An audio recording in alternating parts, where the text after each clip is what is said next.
Media. From electricity, welding, HVAC, engineering, and medical technology to pre-nursing, basic food service, and public safety, we're preparing our youth for America's workforce through today's technology. To learn more about Pike County CTC, visit pikectc.org.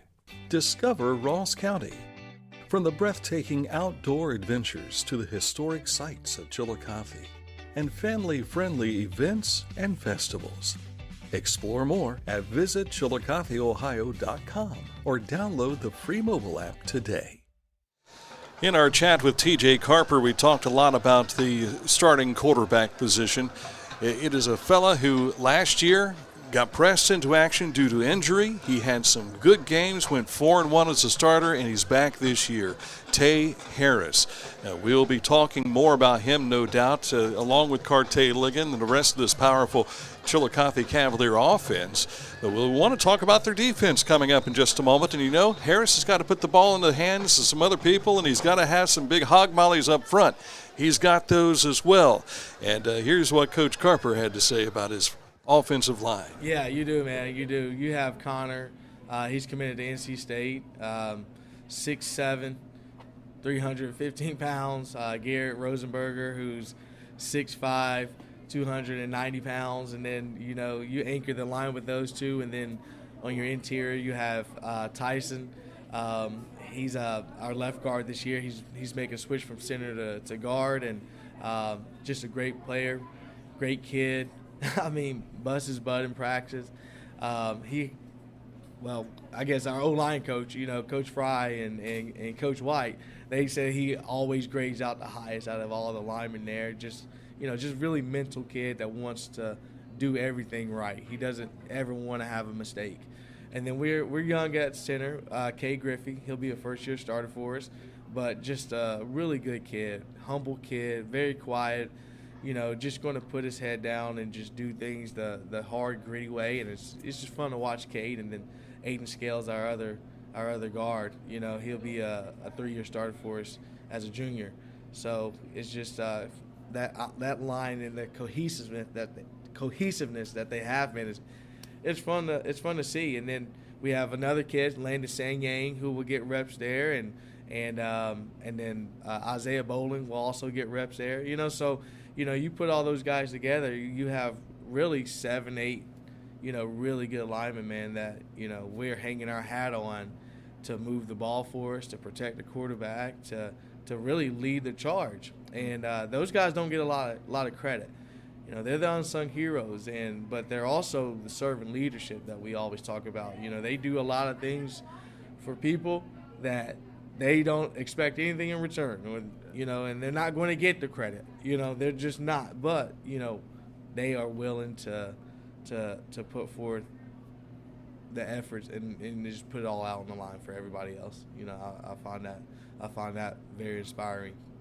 Talking with Chillicothe's TJ Carper, and TJ, Chillicothe's always been known for having skill positions. Mm-hmm. We talked about the bigs up front and the quality at quarterback. Things are starting to come together. Those outside kids, when that ball is in the air, chances are they're going to grab it and go, and you've got to have speed there. But we also know that you don't have success without a good defense as well. Right. You know, you talk about on the edges, on the perimeter, you know, you got to have really good guys, you know, guys that can stretch the field for you. And I feel like we have 3 or 4 really good guys that can do that. One name that we didn't talk about was Trace McAllister. You know, we are 11 personnel team, so he's a tight end for us. He'll be off the ball some. He'll be on the ball. But does a great job, man. Great job blocking, great job in route running.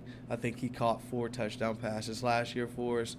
And is just a force on the really the perimeter of your offensive line, and being able to do some things with him. I think we'll also put him in the backfield some and let him carry the ball a little bit. You know, he showed that he can do that, and he's a senior leader on our team, and he deserves some of that notoriety, you know, for getting the ball a little bit more. You know, I want to reward those guys, and I'll find every way that I can to, you know, to help them get, you know, some accolades, a name in the paper or something like that, man. And Carter Williams coming back. He was a 600-yard receiver for us. I think he had 5 touchdowns last year, and Kayvon Pleasant will be on the other side, and we have freshman Marshae McKinley, who's really explosive, and we're going to look to use him in the pass game a little bit this year as well. So, you have all those kids that come together and do unique things with their own ability. I mean, you look at Carter, he set the record here at Chillicothe track. I think he jumped 7 feet or 6'9", somewhere around there, and set the high jump record here. And then Kayvon, he's a high-flying dunker on the basketball team. I think, kids throw him alley-oops, and, he's going to tomahawk it, it's just fun to watch those kids fly around and make plays and everything that they do, track, baseball, basketball, football. It's fun. It's really, this is a really unique group, and I don't think that people really understand the level of elite athlete you have to be able to do those things. And Trace is a state qualifier. I think he was second or third in state in discus and shot. So I mean, we have an elite set of kids here at Chillicothe, and it's very fun to be a part of, and it's very fun to just kind of sit back and look at. It's like, wow, man, and I think 5, 10, 15 years from now, I'm going to look back at this year and look and say, man, I had that kid. We got to coach this kid. What about that kid? You just kind of reminisce on some of those things. It'd just be fun to watch, look back at it, man. But I'm excited for our offense. I think that we can do some really great things this year and hopefully set a lot of records. A lot of these names play both ways, so we'll see them on the defensive side, yes, too. Sir. Yeah, defense.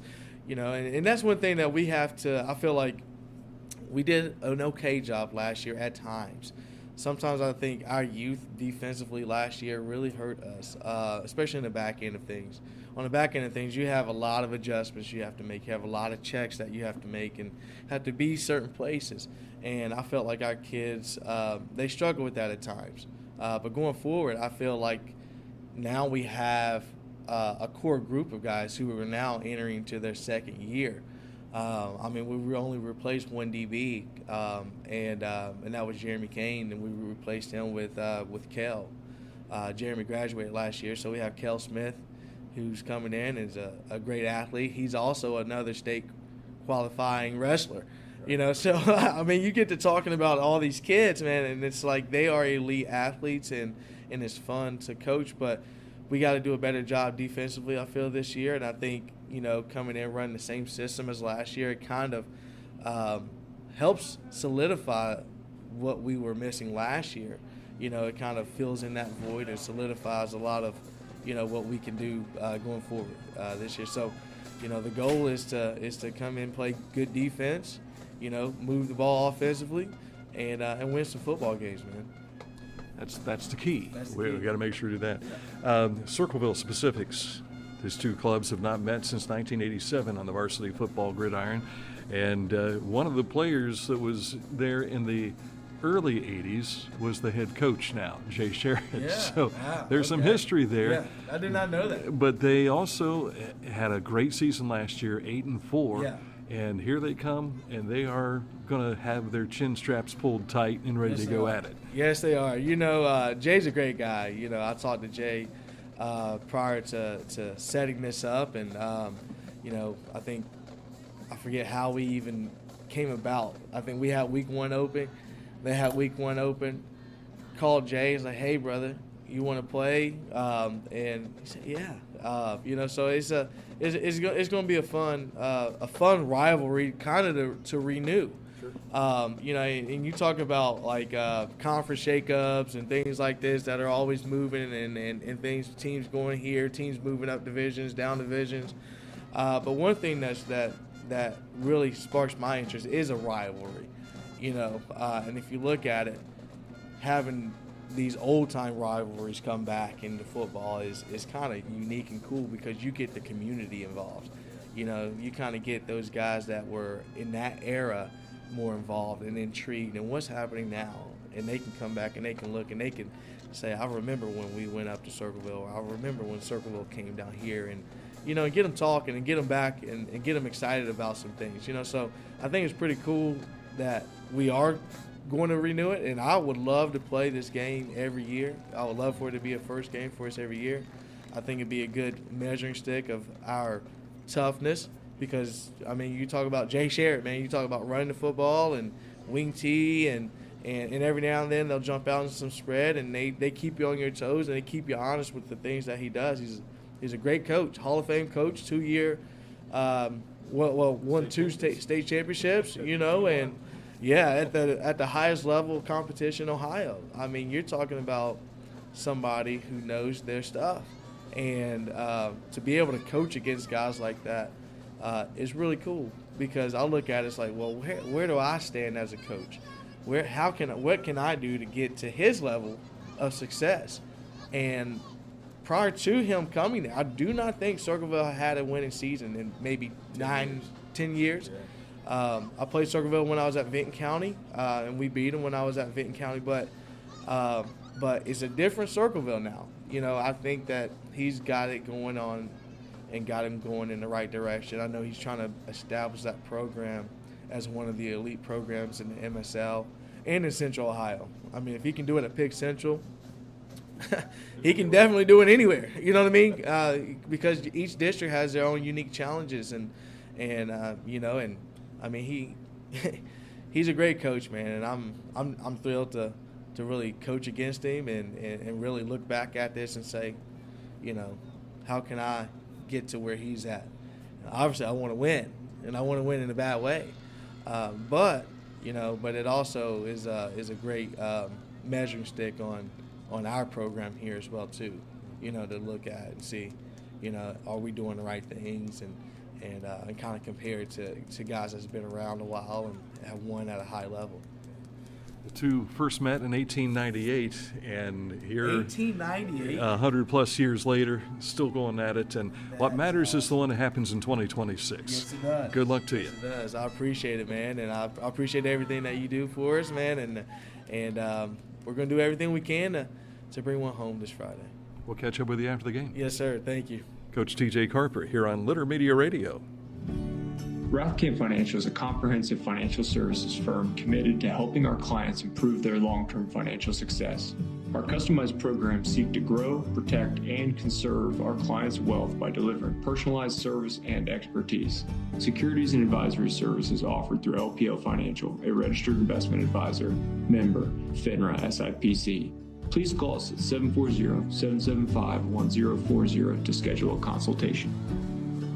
At Litter Quality Propane, our customer experience is unmatched thanks to our resources and custom options. Visit litterpropane.com or our convenient free mobile app to make a payment or order propane. No hassling with a phone call. Our very manageable payment initiative means there's no bill when there's a fill. You only pay for the propane you use. Plus, if you don't like the color of our tank, Litter's custom propane shop allows you to match the color of your home or even show your school spirit. Get all the details now at litterpropane.com. Welcome back to the Obadiah Harris Family Athletic Complex. Dan Ramey alongside with Pat Highland. It seems like old times. It is. Getting right back at it. Circleville Tigers have come out onto the field, and the Cavaliers are yet to come from the field house across the way. But it looks like there's 400 kids out there on the football field right now. I think the Cavs might be inside the tunnel.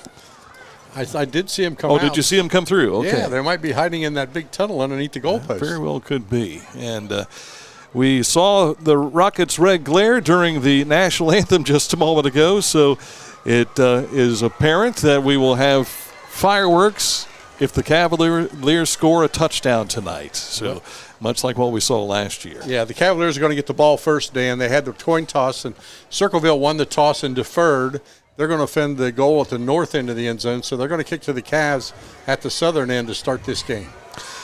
And here come the Cavaliers rolling out onto the field and being led there by Tay Harris, the first to burst through the big Cavalier banner.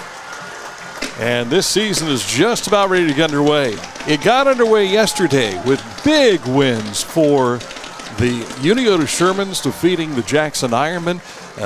That, I think, left a lot of Jackson fans probably a little shell-shocked, and it certainly had to puff up the chest of those Unioto Shermans across the way. I'm sure that was a big ball game for them, and a lot of points scored in that game, and a pretty good indication of how good the Shermans are going to be this year. Absolutely. Of course, we hope to see them at some point in time this season. Not always is it easy for us to be able to manage to get in to see some of the SVC teams due to other media that have been there, that have been providing coverage, like our friends at Sosa. And so we want to allow them to have their way.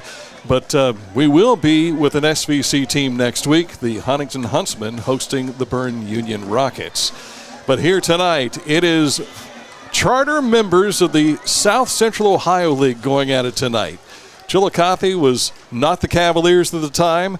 Circleville was represented as Everett's High School at the time. And so with all that being said, it was Chillicothe and Circleville starting a series. The Cavaliers lead this series 23-16 and 2 ties. And they had a scoreless tie back in 1916. That was a barn burner, ladies and gentlemen. I guess. I think that might have been played in leather helmets. You might very well be right. TJ Carper down along the sideline, getting his team ready. Teacher and Betts in that huddle right now to get the special teams going. Meanwhile, it will be the Tigers kicking away. Caden Paxton. If you were with us during our pregame show, Jay Sherritt talked about, we didn't know what we were going to have going in last year as he was starting his new regime at Circleville. And he said, I saw this kid from the soccer team kicking, and he says there are a lot of these look like onside kicks, so to speak, but eventually it got straightened out, and they won a number of games for this Circleville team last year. Those close games, those extra points and field goals, they do count. But Caden Paxton will be kicking off for Chillicothe. For Circleville, back deep for Chillicothe will be Noah Bowling, wearing number 6 there. And to his right will be Carte Ligon.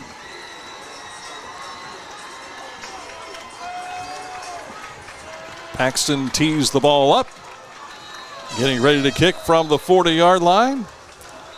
And he looks like he's lined up to kick it onside, but that's not the case. It is a short kick, so I don't think they want to kick to the deep backs for Chillicothe. That means those fellows up around a 30-yard line might want to be ready to go. 27 is Zeb Martin. He is a hard-nosed runner. Kobe Sawanasingh is there, number 8. Jordan Sawanasingh, where's number 11? He's on the near side of the field. And here we go. After a false start on the first kick, let's give it another go here. And now we've got whistles again. And a warning to the Chillicothe sideline, it looks like. Apparently, everybody's got the jitters. They're amped up. They want to be out there as close on the field as they possibly can. Let's get this game underway, and we do. It is a short kick, a squib, and it goes out of bounds at the 30-yard line. So Chillicothe will have good field position to get this season underway. Let's take a look at what that offensive line is all about. Connor Rutherford, he's headed down south to NC State to play college football, but that's next year.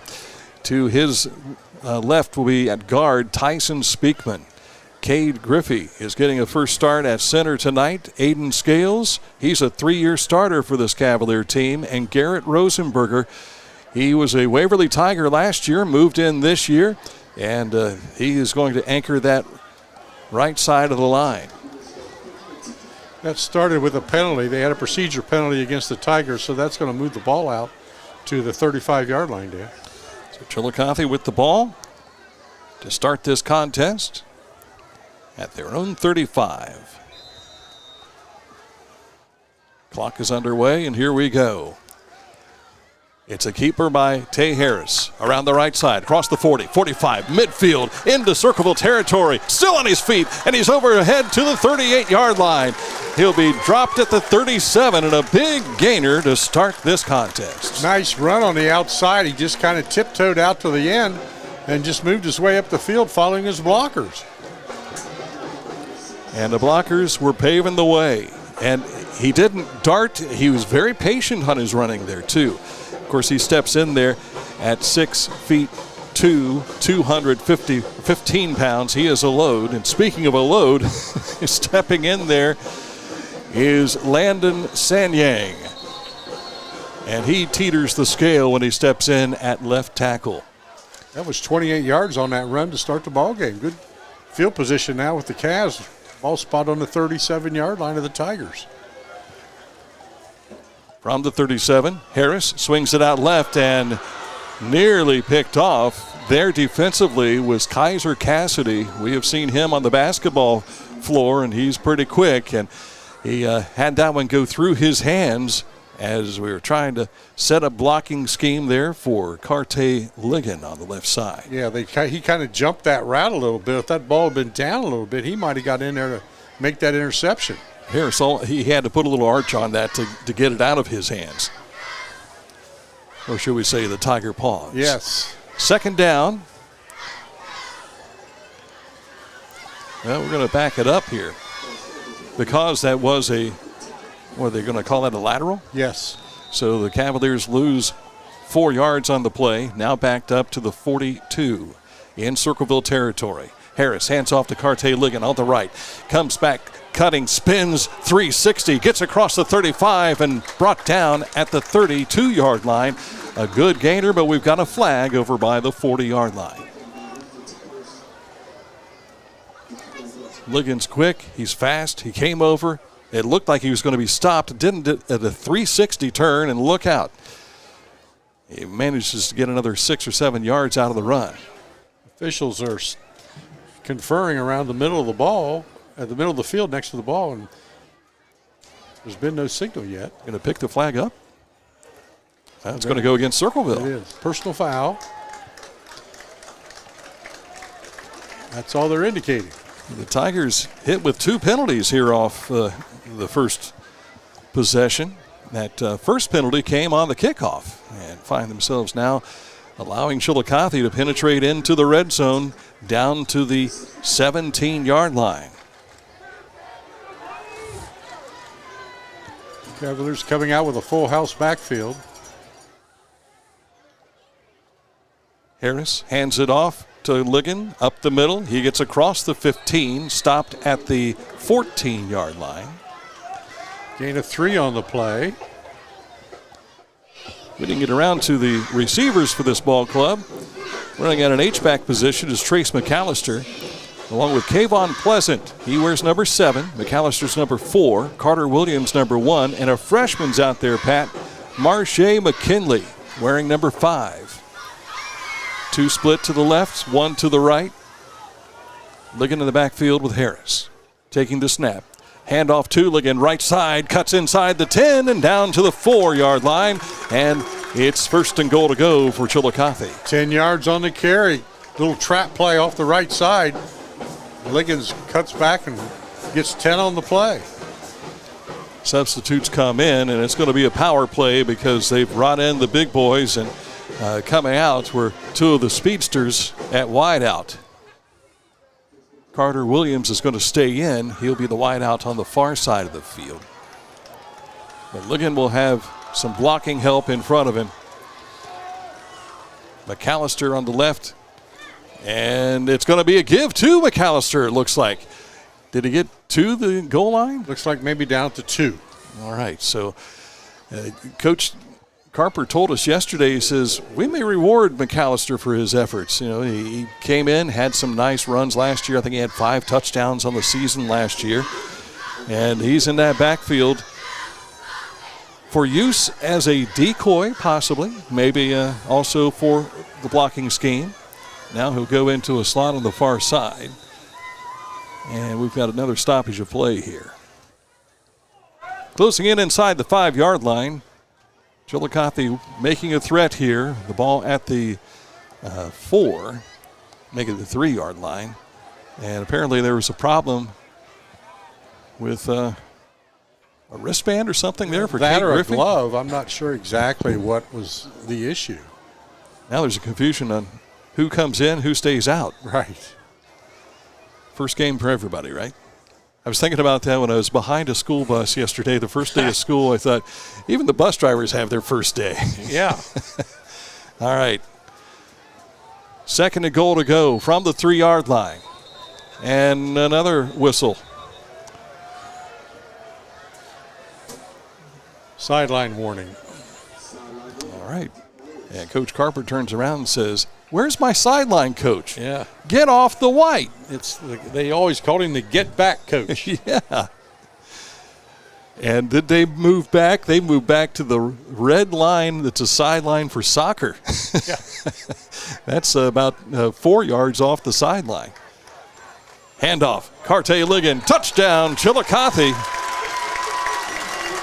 At the 8:52 mark, and a penalty flag thrown. Not one, but two, it looks like, as Chillicothe draws first blood in this contest. But we're not celebrating too much because it might be going against Chillicothe. Or did it come after the play, though?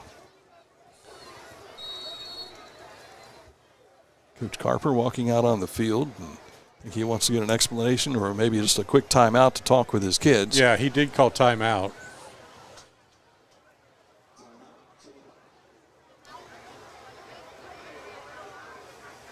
All right, so. And it looks like maybe an unsportsmanlike against Chillicothe.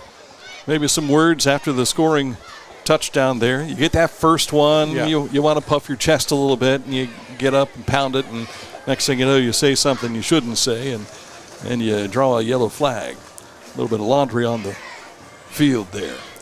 But it is a touchdown. And Chillicothe with a 6-0 lead. What is left here is the extra point attempt.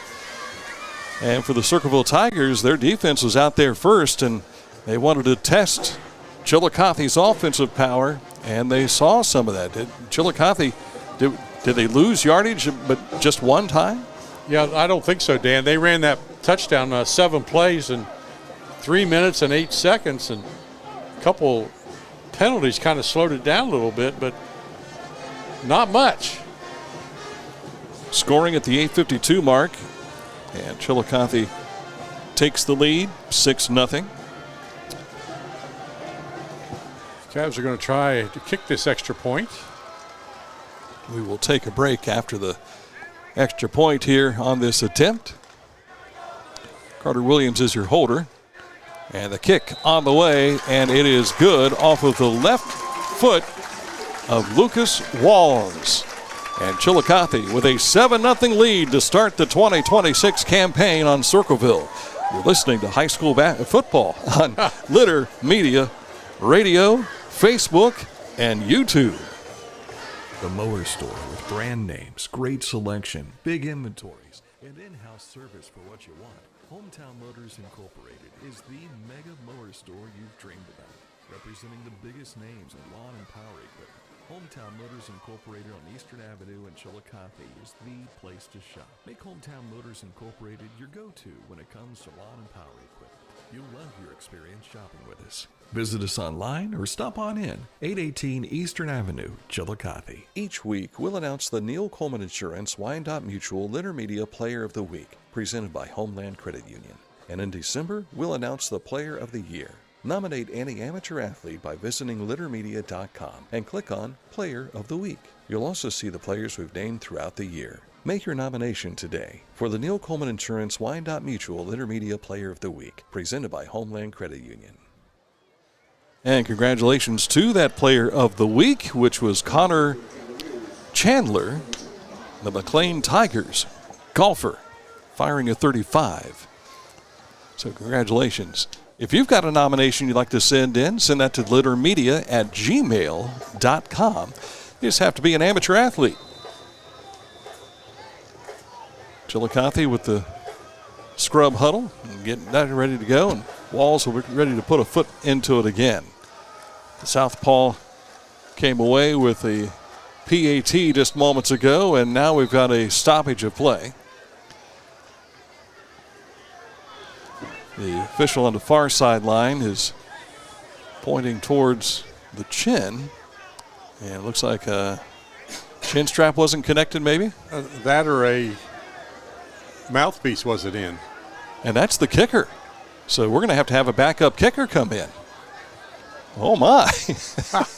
Talk about getting pressed into action. Yeah, you can't just fix it. You got to Right. You have to come off the field. Somebody has to replace, unless Coach Carper wants to call another timeout, and I'm sure he's not going to do that. Well, 3 minutes into the season, we're going to test out the leg of a freshman kicker, and Xavier Woodfork is going to come out. Well, he probably never thought this was going to be. Yeah, he's probably waiting for the next freshman game to play. Yeah, really. Oh, he's now kind of thinking, which way do I kick? And he's backing up. We go from a left-footed kicker to a right-footed kicker now.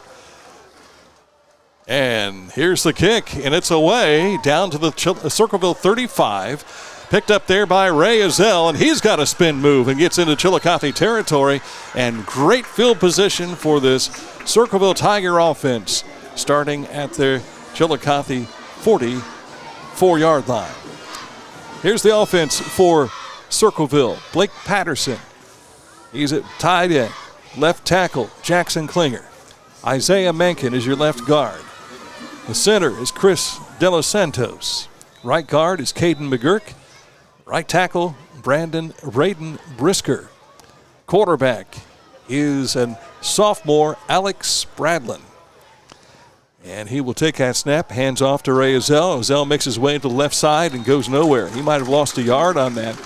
Taken out of bounds there by Chillicothe. Cale Smith. Nice pursuit by the Cavaliers. They got down the line and forced him to the sideline. And there was nothing there. They're going to mark this back at the 45. Loss of 1. I need to correct myself. Jace Captain is the quarterback. I knew that. It's just I was looking at the wrong lineup here. I apologize. Uriah Woodworth is out there as a wideout along with Spradlin and Wyatt Burbacher. Azell, the lone back in the backfield.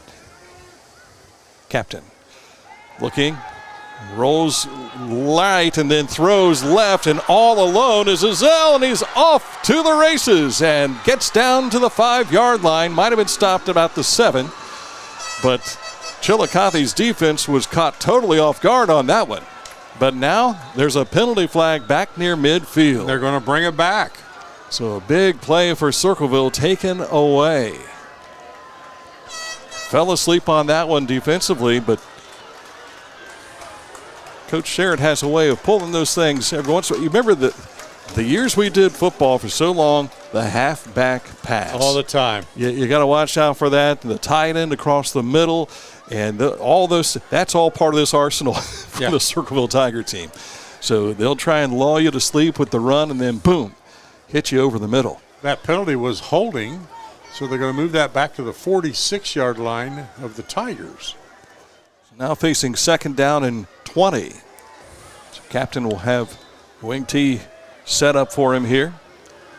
Zell in the background. And it will be a fake handoff, and a keeper by Captain goes left side, gets back into Chillicothe territory down to the 46-yard line. That shortens up. Get a nice little run there to start to get some of that yardage back. Yeah, we got about 10 on the play. We failed to go through the defensive lineup for Circleville on the opening drive. We'll catch up with them on the next time around. We'll take a look at the Chillicothe defenders here momentarily. Third down and 11 from the Chillicothe 45-yard line. Captain stands at his own 49. Fakes a little run up the middle, then rolls to the right, looking for some help. He's being tracked down, and Sawanasing knocks him out of bounds. Not enough for the first down. That's going to bring up fourth down and about 6. We're going to mark this right about the 37, Dan. It needs to get to the 34. Yeah, I think you're right there. No, it's going to be the 38-yard line. Yeah. So he's got 4th and 5 here. Tigers tried to kind of, again, catch Chillicothe off guard, make them penetrate inside, hoping to open up something outside, but that did not develop. Captain had to eat it and run. Azell in motion.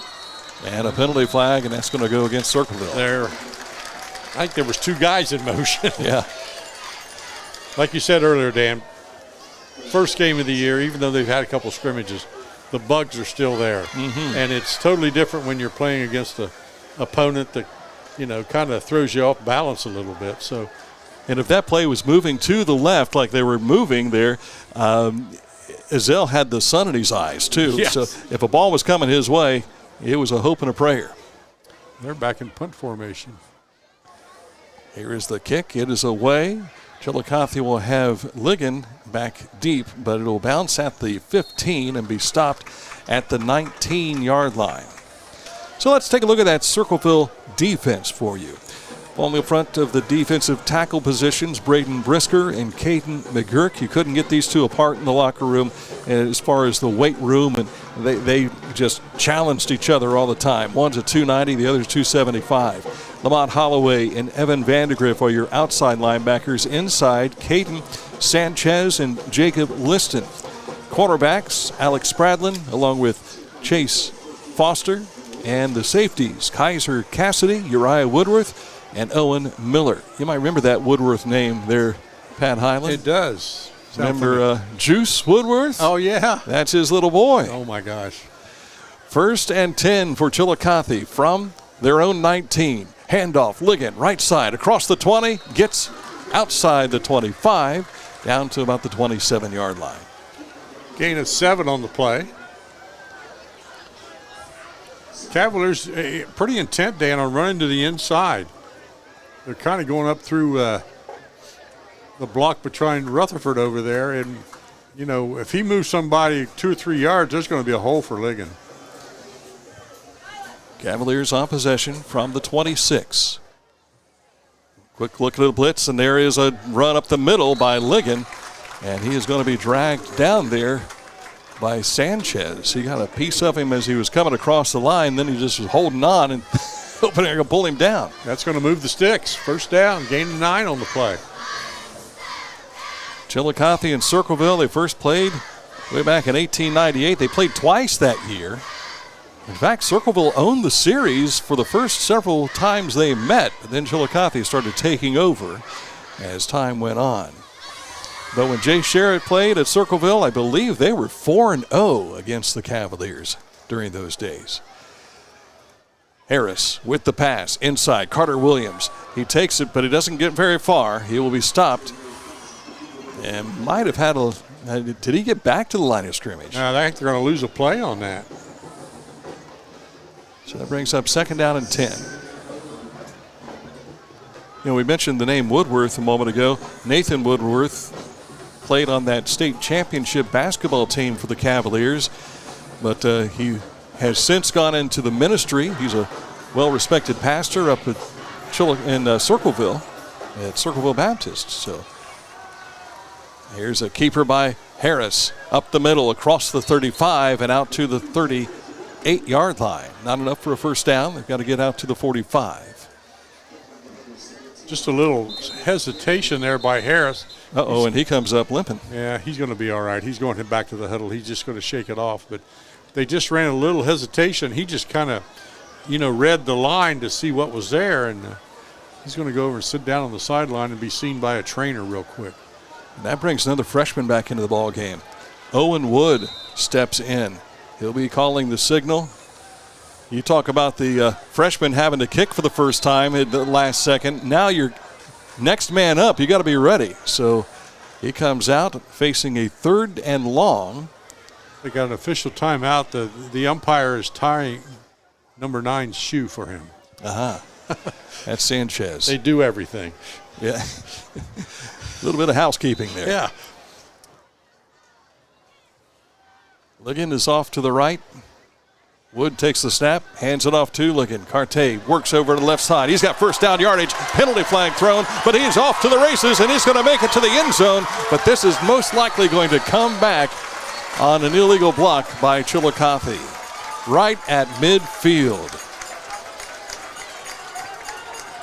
Kayvon Pleasant together there with Edmund Scales. They're kind of consoling one another, and they might save the fireworks at the other end. Yeah, firework people kind of got ahead of themselves a little bit here.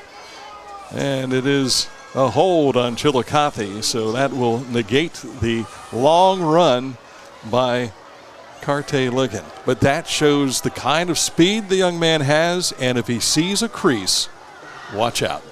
It's like chasing the mouse, trying to get a hold of it. Absolutely. So they're going to walk this off back to the 41-yard line. The penalty was 10 yards from the spot of the violation, so that's still going to make 3rd and 5 roughly for the Cavaliers. Tay Harris coming back in. He's still kind of working that ankle out there. And for Wood, you're thinking, oh, man, my first play was a touchdown handoff. Yeah, I got a feeling they're going to come back this way again. In motion is Carter Williams. Going to the far side. Harris, inside screen over to Ligon. He takes a big hit by Cassidy and then makes it across the 50, and he's down the sideline. First down yardage for Chillicothe again. And out of bounds at the Circleville 36-yard line. Man, he took a big pop by Kaiser Cassidy and just shook it off. Nice play that time. He just kind of held his balance and got 23 yards on the reception. Does a little Taylor Swift move there. Yeah. Shake it off and getting going. There you go. So this is Cavaliers are going to have a first down on the 36-yard line. We've got 4 minutes and 23 seconds left in this first quarter of play. 7-0 lead. Chillicothe got a 3-yard touchdown run from Carte Ligon on the first drive of this contest. And there it looks like I think TJ saw something there. He wanted to call a timeout. It looked to me like Marshae McKinley was lining up on the other side. I don't know that he checked with the side judge there to see if he was offsides or not. TJ might have said, I'm going to spare this young freshman. Well, I think TJ, too, wants to make sure everybody's on the right page. Yeah. He got a nice drive going. They could put this in the end zone in this quarter. That'd be a nice lead to start the second quarter of play. Yeah, we talked about old times, getting together. Pat Highland, Dan Ramey. We did several seasons of Chillicothe football and basketball, but Pat was also our host on Monday nights for the Cavalier show that we used to have. Well, that is going to start back up again this Monday night. It is the Porter's Cavalier Roundtable Show at Shawnee Lanes, Monday night at 7 p.m. Interviews with coaches, players, and all things Chillicothe football inside Julio's Pizzeria. Oh, my goodness. We started that a long time Yes, we did. 1st and 10 for Chillicothe in Circleville territory. Handoff, Ligon, left side. Makes a Tiger miss. Leaps over Cassidy and goes out of bounds at about the 15. A penalty flag has been thrown as the play comes to a close, and he just sailed over Kaiser Cassidy. And for the defender, you're coming up to make a play, and it's like, I got him. And then, whoop, over top of you. Look out. And is it going to go back against Chillicothe? I don't think so. So they'll keep the yardage, it looks like. Personal foul on Circleville.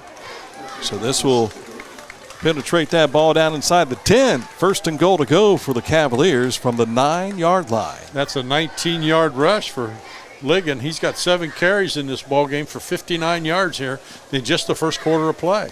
They played the number 5 team in the state of West Virginia here in the scrimmage the other day. In the first quarter, he had 115 yards. Quite the athlete. Placed at the 9-yard line. Tay Harris has Ligon to his right. Hands it off to Ligon. He's met in the backfield. Shakes one Tiger, but he cannot get rid of the other. Uriah Woodworth on the tackle. Now, Uriah plays football at Circleville, but plays basketball for New Hope Christian Academy. I mentioned to you his dad is a pastor and his mom very much involved with their ministry as well. And when I saw he was a freshman last year on this roster for Circleville, I thought, hey, I think I knew this family. And another stoppage of play, a timeout called this time again by Chillicothe. No, it's Circleville. Oh, is it Circleville? Okay. The official Pointed the wrong way. He did. He didn't know the difference between north and south. Even when I read it right, it's wrong. Yeah, right. Oh, golly. 7-0 is the lead. Chillicothe is threatening again. We mentioned that Unioto had a big win over Jackson yesterday to end the opening night of football. Select schools get the opportunity to host certain games on a Thursday night to start the football season. One of those, Piketon, they've been doing that the last couple of years. They had a big win, 41-0 over Northwest last night. And Hannibal River was a winner over Portsmouth Notre Dame last night also. That's a great concept, playing on Thursday night. You get a lot of people to come out to see these teams that wouldn't get to see them if they're following their own team on a Friday night. So what a great idea, and it looked like it was packed at Unioto last night. There was a lot of folks, and I felt bad for the announcers, Carson and Shane. They had 30 minutes of pregame where they just talked for 30 minutes. Wow. And I was watching, and the numbers were kind of coming in and out, waiting for the game to start. Tay Harris rolls right, under a little bit of pressure. Penalty flag thrown, and he's just going to take a knee at the 20-yard line. But that's going to be a hold against Chillicothe. Yeah, they were trying to get something open in the end zone, and there was nothing doing. I think they might decline this penalty. That'll bring up 3rd and goal for the Cavaliers.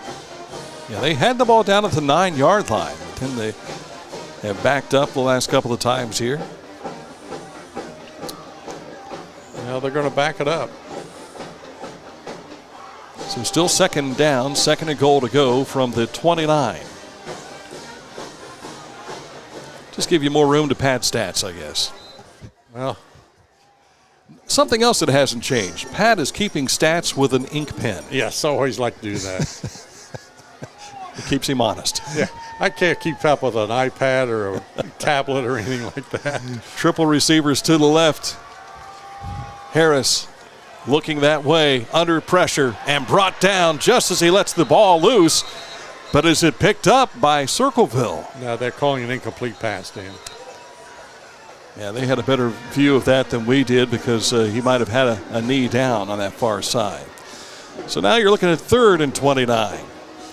So now if you can't get points on this, you want to do what you can to create a difficult start for the opposition if you have to give the ball up on 4th down. Harris had Carter Williams on a slant off the Y slot. He was about 10 yards down the field. Linebacker was off of him about 5 or 6 yards. So he had a little bit of room to run, but I don't know if Williams ever saw him. Here's a snap to Harris, a little wide to the right, and having to come back for it was McKinley, and it fell short. Forgive me, not McKinley, but is that Ligon? Yeah, Cartier Ligon out there as a wide out. So 4th down for Chillicothe. Watching Teacher Betts on the near sideline, he sends the signals in for the offense. Did you ever think that we'd see number 99 back out there in this fashion? Not at all. He has not changed. I mean, as far as his size, he's the same size he was when he was in high school. A big kid. Always thought. Harris under pressure. Good block. Lets it loose. Catch is made, but Carter Williams can't go anywhere. He turned around, caught the ball off balance, hit his knees, and Circleville will take over at their own 15-yard line. So giving the ball over on downs. So now if you're Circleville, you're coming out. You've got a little bit of time left here, 2:49 in the first quarter. You just want to get some consistency going here. You started off with great field position on your first possession.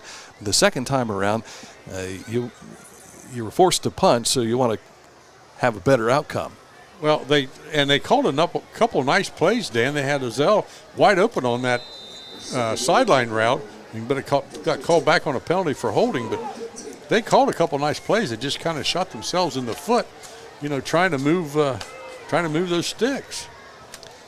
From the 15-yard line in Circleville territory, Chase Captain hands off to Ray Zell. He comes around the left end, and he will be stopped after a gain of about 5 yards. Let's take a look at that Chillicothe defense for you. On the line, you'll see number 52, Daquan James. Landon Sanyang is your number 74, followed by Tanner Arledge and Aiden Scales, all on that front line. Jordan Sawana Singh is one linebacker wearing number 11. Cale Smith wearing number 10. And Trace McAllister, number 4, are your linebackers. And the defensive backs, Kayvon Pleasant, Carter Williams, and Carte Licken. A keeper by Captain, left side, and he's going to be slowed down as he crosses the 20, gets out to the 23. Gain of 3 on the play, little misdirection, then he goes back to the outside. A couple of other names for you there, Pat, that should be familiar. McAllister, as we have a first down run here by Ezell. He gets across the 25, the 30, and then out to the 35. They'll move the sticks for Circleville on a quick snap. Trace McAllister, the son of Chad McAllister. Oh, yeah, followed him a lot in his throwing days for the Cavaliers. Yes. And also, Cale Smith is the son of Josh Smith. Both Smith and McAllister, members of the Chillicothe High School Athletic Hall of Fame. 1st and 10. Captain back out of the pitch, fakes the pitch, and then lets loose on a pass in and out of the hands of Woodworth. He might have had some sun in his eyes because just as he was looking back, it was a glare off of his helmet there.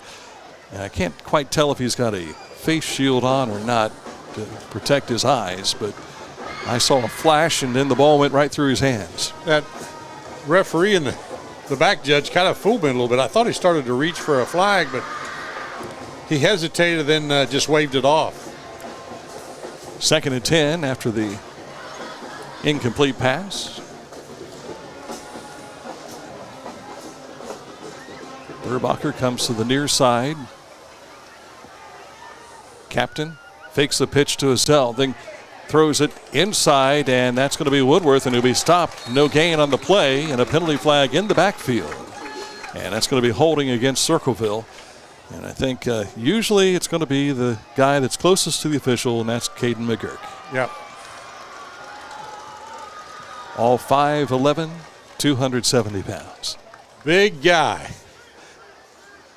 I don't remember in our years, Dan, as many big players as we're seeing now. Yeah. These kids in the weight room and have just become monsters, and they're just fabulous football players.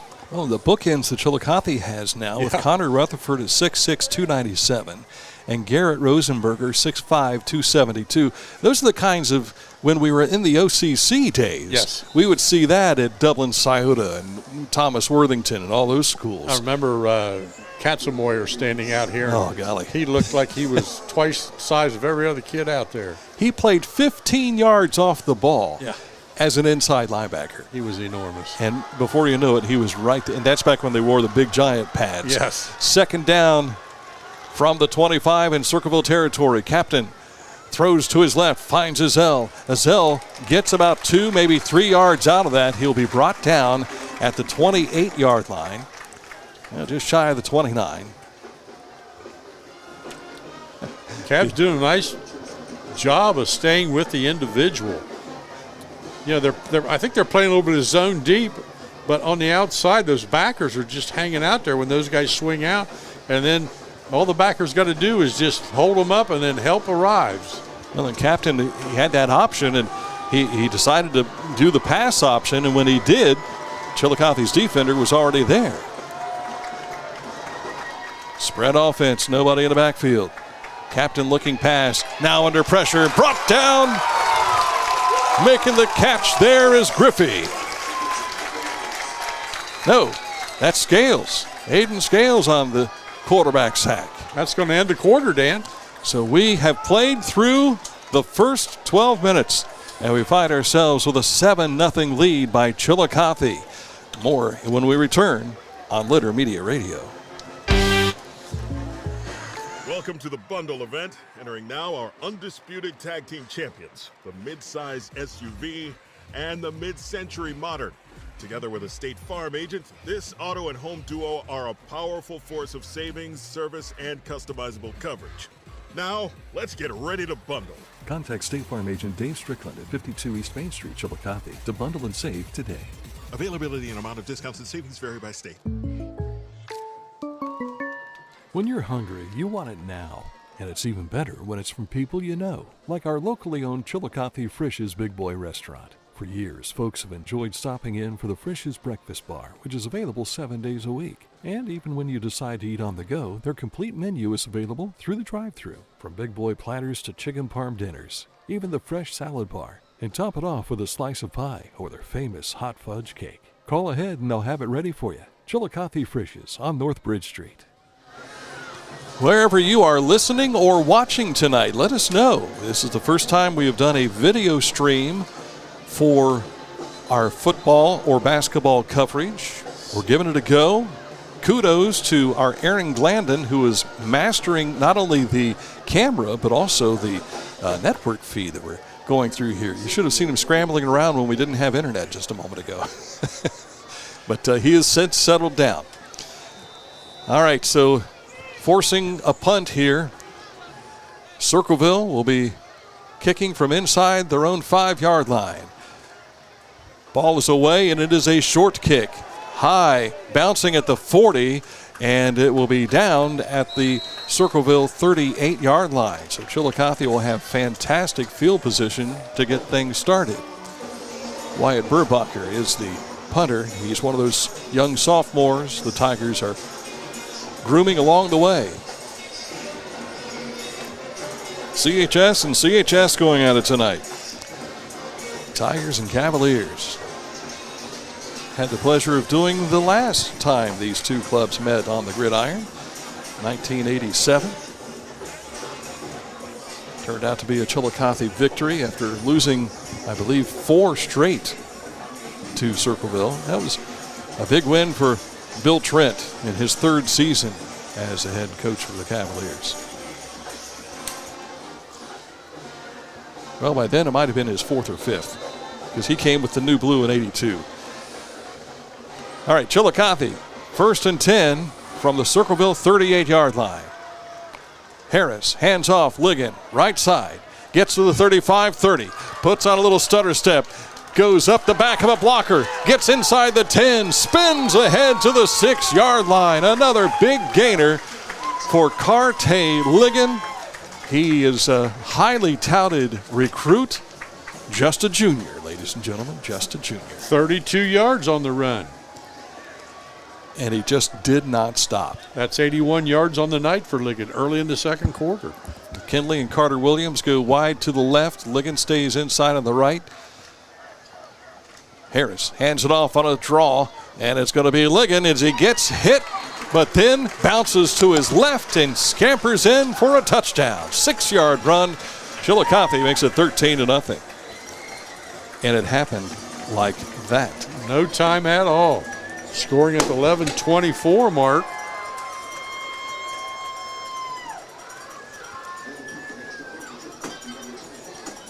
That was 3 yards. 38, covering 38 yards in just 27 seconds. Lucas Walls back on the field after that kickoff issue that he had a while ago. Bad snap, but the hold is down, and the kick is good. Nice job by Carter Williams to put that ball down. Chillicothe takes a 14-0 lead on a 2-play scoring drive. Back with more in just a moment on Litter Media. Since 1974, Haynes Total Healthcare has been providing exceptional care to over 50,000 patients every year. Whether you're seeking chiropractic care, physical therapy, or nutritional guidance, Haynes has you covered. Athletes to seniors, pediatrics to geriatrics, Haynes treats patients of all ages, helping you live pain-free, stay active, and feel your best. Haynes places in the top 1% of clinics nationwide. You can trust that you're in good hands. Haynes Total Healthcare Center, where healing happens for every stage of life. 14-0 Chillicothe to get this season underway. Last year they had a lot of difficulty with Bloom Carroll with week 1. Then they went over to London, and London cleaned their clock. But then they won the next 6 of 7 ball games to put them in playoff contention. And for the Circleville Tigers, they did not have a winning season The last winning season prior to last year came way back in 2015 when they were 6-4. That's a long time. Finished 8-4 last season. Made it into the playoffs. Jace Captain on the keeper. And boy, what a hit. He got an earful coming from that left side there from Isaiah Bowling.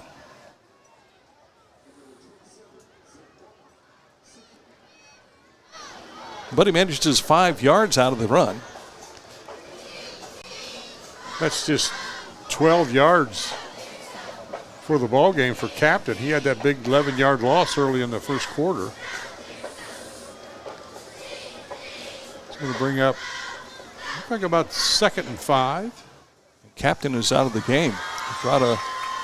He's up under center. Fooled me on that one. He rolls right, takes a hit, but he gets the pass, and the connection is made with Caden Sanchez.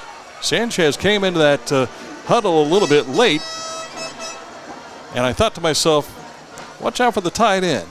And there is Sanchez. Ball placed in Chillicothe territory down at the 33-yard line. Good positive play for the Circleville Tigers, who have been looking for some positives in this first half. 33 yards on the completion.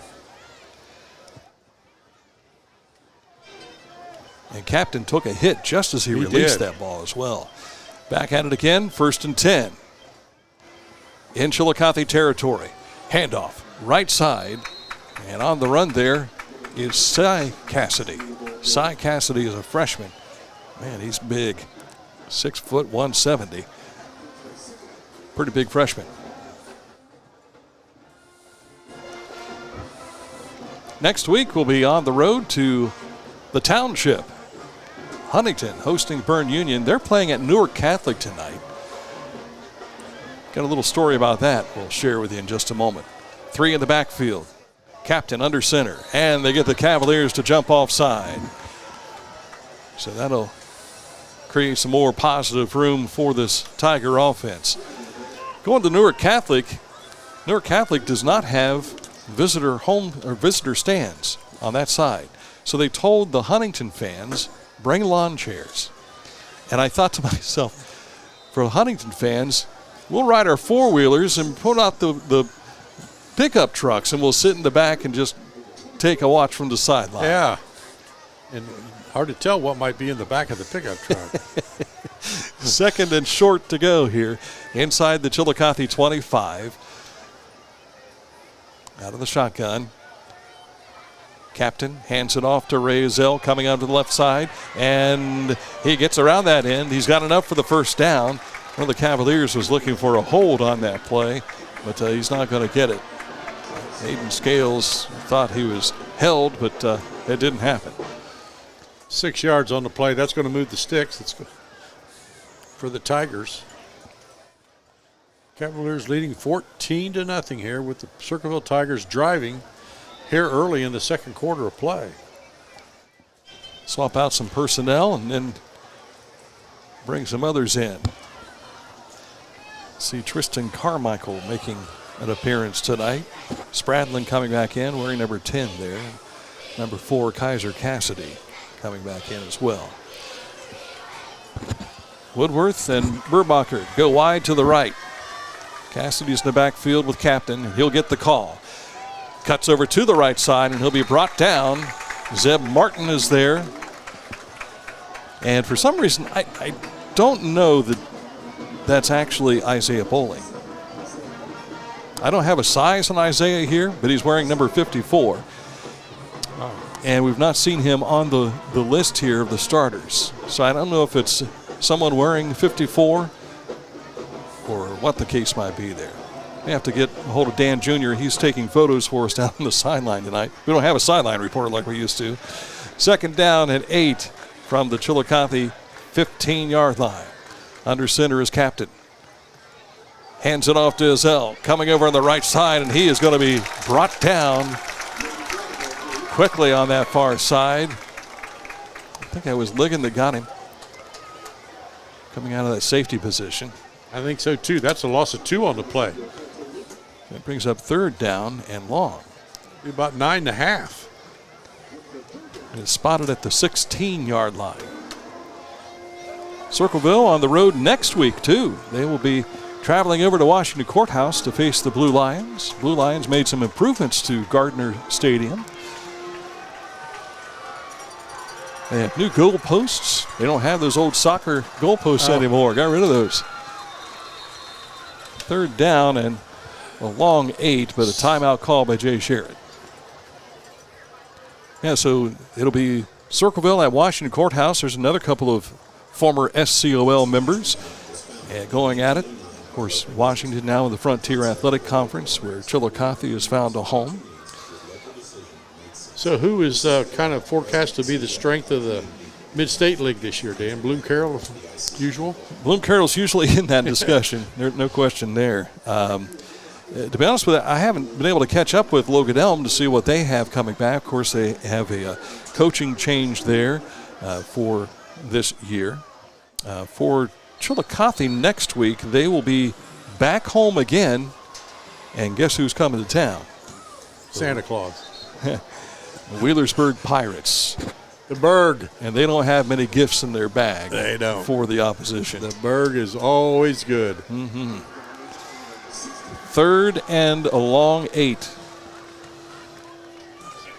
Cassidy in the backfield. Captain's going to get under center again. Tight off that wing tee. Fake handoff. Captain looking to pass. Rolling right and just throws it away. Nobody there. A lot of pressure by the Cavaliers, but more than that, a lot of tight coverage on the outside. He had nowhere to go. Chillicothe defenders, they've given up a little bit of yardage on this drive, but they're holding pretty well here, looking at 4th down, but it's going to be a field goal attempt here. So Paxton will come on for Circleville. Spradlin will be the holder. He'll hold it at the 23, so a 33-yard attempt here. On the snap, it's good. The kick, and it looked like it was partially blocked.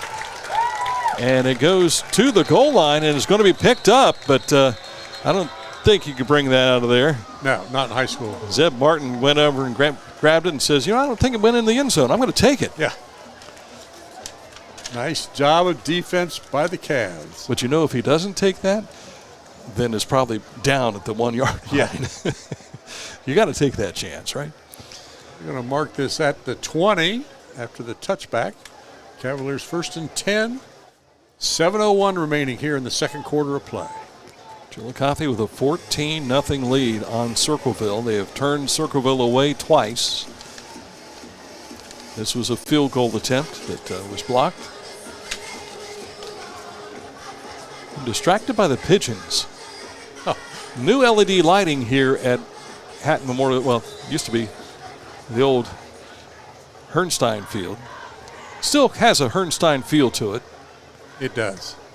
Low snap, and Ligon is going to be met in the background, and a penalty flag is thrown. That might be a face mask. That could be. Evan Vandegrift was the first one back there, and we've seen number 17 getting a lot of penetration, getting in that backfield, and this time Circleville or Chillicothe could not get away from it. It is a face mask. Didn't look flagrant, but it was one of those moments where Ligon turned around, and next thing you know, there's a paw on his face. Circleville Marching Band warming up over on the far side, and Cavalier Marching Band will also be doing the same thing. Coming up at halftime, we will feature both bands, and we'll run the microphone so you can hear them. That's because we don't have a guest tonight. If we had a guest, we'd... Plus, I got a Chick-fil-A sandwich over there with my name on it. Got to get to that.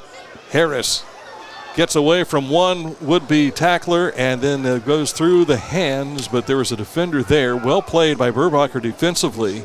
He was on the backside of McKinley there. And Harris got his way through the grip of Woodworth. I think Harris wanted McKinley just to fake and go around that defender. And if he did, he's wide open down the sideline, and Harris could have just thrown him a lob pass, and he could have carried that to the end zone. But Williams kind of stuck on the sideline, and amounted to no gain. Plus, Harris is under a little bit of pressure. Yeah. Got to make those quick decisions. Carter Williams comes into the backfield there. Hand off to Ligon across the 25-30, and he's well into the backfield. And he lets Chase Foster know his presence. Foster, he was in Foster's lap before he knew it, and his helmet was down and put a little bit of blue right in the chest of that number 8. 10 yards on the carry. I'm sorry, 12. That gives him to 99 for the ball game. And he's going to step out for a breather here, is Carte Ligon. So we might see what happens here. We got Cale Smith in the backfield. McKinley is the freshman in motion. Carter Williams on that inside slot. Harris hands it off, and it's Smith, 40, 45, into Circleville territory and pushed forward to the 44. Big gainer by Cale Smith. 19 yards on the carry. Hall of Fame dad. That'll do it. Hall of Fame mom, too. I'll make sure. Don't leave that out. Angie gets a little notification there. On 1st and 10, they'll actually say he made it to the 45. Cavaliers in Circleville territory. Harris hands off again to Smith, this time right side, and just follows his blockers out to the 36-yard line. We've got a penalty flag thrown. Did I see one go up? It came from the guy in the back. Yep. Harris threw his hands up. He's kind of. I think they're saying Rosenberger might be the culprit, might be the reason that hole was wide there for Smith to go through. Rosenberger was a Waverly Tiger last year. That's going to put the ball back in Chillicothe territory at the 49. All the hype this season has been on Carte Ligon, though. Young man has 30 college offers right now. Well, there's no doubt about it. He's going to be a great asset to somebody's program, and he's got another year to work on it. Not one of them is from OSU. Here's the handoff, and he's going to be stopped. Not much of a gain. He might have gotten back to the line of scrimmage. That'll bring him 3rd down and 15. However, I think the OSU he has an offer from is Oklahoma State. The Cowboys. Little orange and black, orange and brown? I can't remember. I think it is. They change uniforms so much anymore, their color schemes and everything. It's hard to keep up with. I know there's a burnt orange out there, I think, of some sort. All right, Cavaliers looking at 3rd and 14 here. Harris awaits the snap. Rolling to his left. Lets the pass loose. McKinley, the freshman, comes up with it. Squirts away from one tackler and gets close to a 1st down yardage. He's going to be on it. And where the official steps up, that looks like it's going to force the chains ahead. And guess who was standing right there watching it? Jay Sherritt. He was keeping an eye on it. He was hoping it was going to be short. But McKinley got that first touch on the ball out of the way. Pleasant moves to the far side.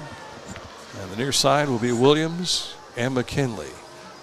Ligon in the backfield with Harris. He gets the call. Works to the right side. Tigers chasing at him. He puts a hand down and then spins around across the 25 out to the 24-yard line.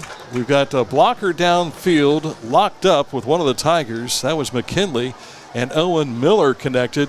Miller lost his lid. I don't know if that came off through there's a penalty in the offensive backfield, Dan. Yeah, see it out there at the holding penalty against the Cavs. So Carte comes back and says, all right, guys. Makes you wonder what that conversation was like when Jim Brown would come back to the huddle, you know?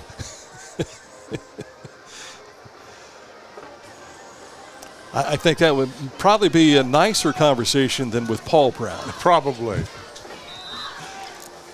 So 1st and 20 from the 45, still in Circleville territory. Chillicothe maintaining a lot of field position and time of possession. Cale Smith works away from the grasp of one of the Tigers, but he can't as the swarm comes over top of him at the 50. He's going to lose 4 yards on the play. I missed the number of the first man who got a hand on him, and he had a fist full of jersey, but Smith managed to wrangle away from that. Smith, of course, is a wrestler. And tonight he's saying, don't call me wrestler, call me football player. Yeah. So 2nd and long. Cavaliers moving the wrong way for their liking. Circleville's happy to keep them at bay. Here's another penalty flag. Harris lets loose on a pass. McKinley comes up with it on the sideline, and he's taken out of bounds. But this play will probably be wiped out. I think he might let this play go. You think? I wouldn't be surprised. Coach Schertz has only gave up 3 yards.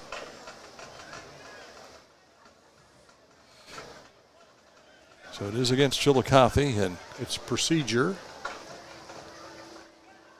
I didn't see his desire on the far side, and the umpire's looking too. Yes, they have declined the penalty. So it brings up 3rd down and long.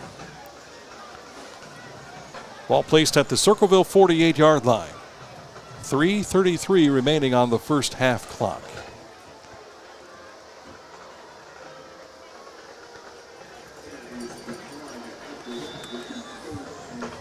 Doing a quick little equipment check here for one of the defensive tackles there.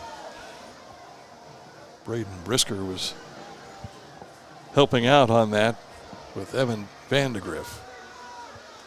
Vandegrift created some chaos a few plays ago. He's wanting to do the same thing now with Harris and Ligon in the backfield. Here's a quick pass in the slot to McKinley. He gets away from a tackler. He's going to get across the 30-yard line and lunges forward to about the 23, and a penalty flag comes in afterwards. And when you see that, you just wonder who's the one that said something.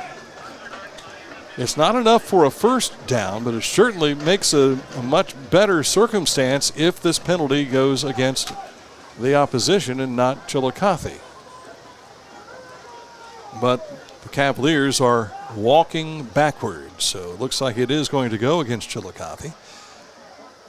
And all they're doing at this moment in time, they're running time off the clock. Of course, it stopped with the penalty. Yeah. But they're not going anywhere. It seems like they try and get the ball down the field, and as they do, they have it come back. So they don't lose all the yardage, but they don't get all of it either. They get down to the Circleville 43. So this will bring out a punting situation.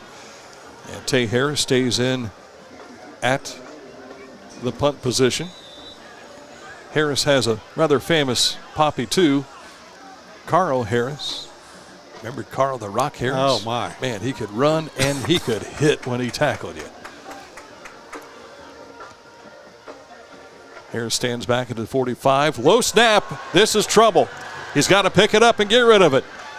And he gets a kick away, and it goes out of bounds inside the 35. Boy, that was a good save because he had a whole lot of duress coming in on him from the guys wearing the white uniforms with black and red. Speaking of the Circleville Tigers. He saved about 20 yards on that quick kick once he evaded the first tackler, so nice reaction by Harris. That spares his team from being set up in their own territory for Circleville's next offensive possession. 2:57 here on the clock in the second quarter. Cavaliers pitching a shutout at this point.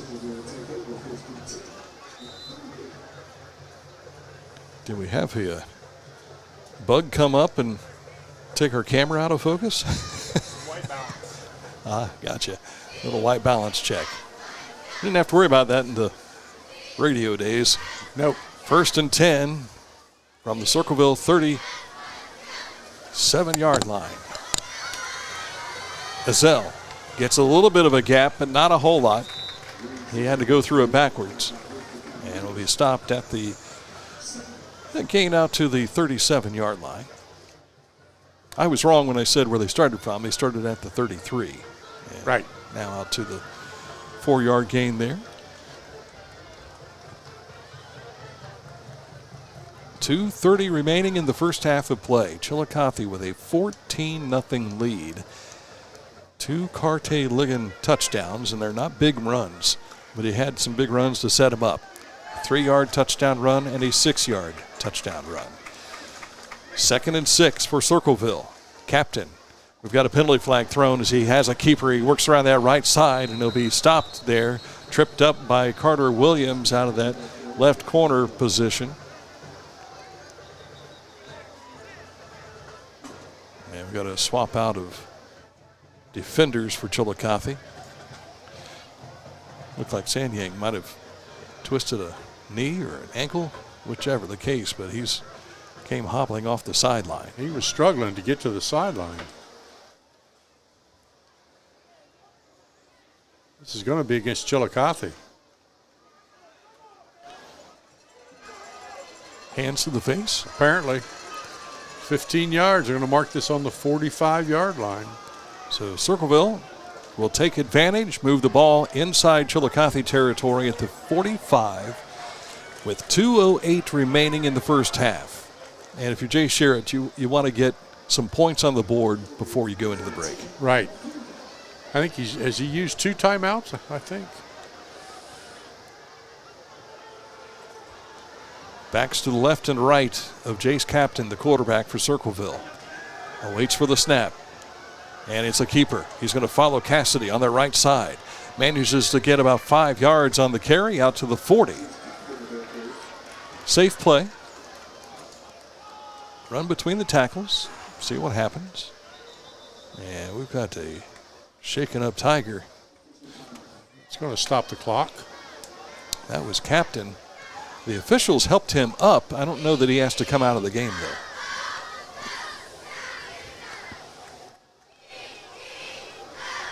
He is headed back towards the huddle. Dakota Copeland is out there along with Tristan Carmichael, 2 who came in off the sideline. And Woodworth joins in now, so that might have been a late play call. Clock still running. 2nd and 5 from the 40, but we've got a timeout now. Is that an official's timeout? I think they're going to reset the play clock. Well, one of the Tigers who came out of the huddle just went to the sideline. Did they run the risk of having too many Tigers on the field, I wonder? Captain awaits the snap. He's going to run to the left. He has close to first down yardage. He'll be stopped at the Chillicothe 36-yard line. A minute to go remaining in this first half of play.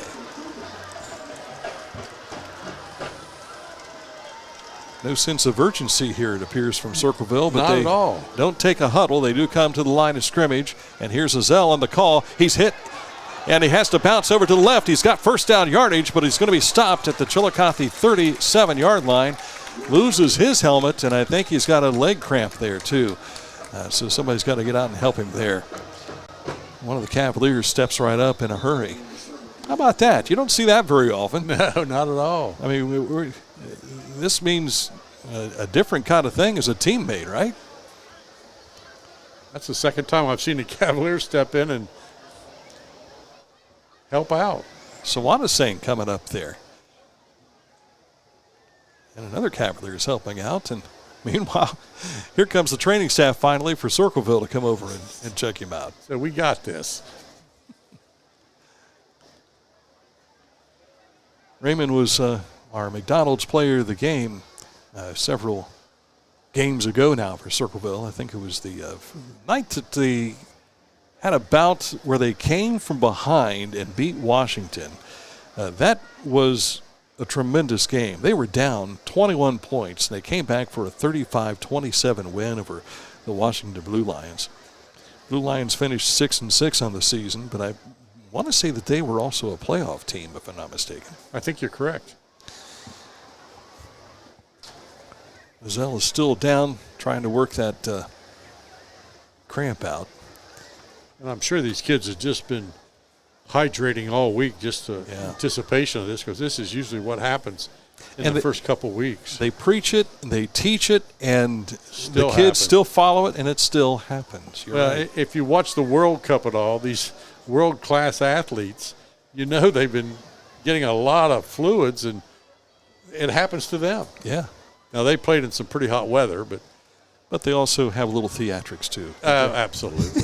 That's the worst part about that World Cup soccer. With every time they get hit and go to the ground, they grab their head.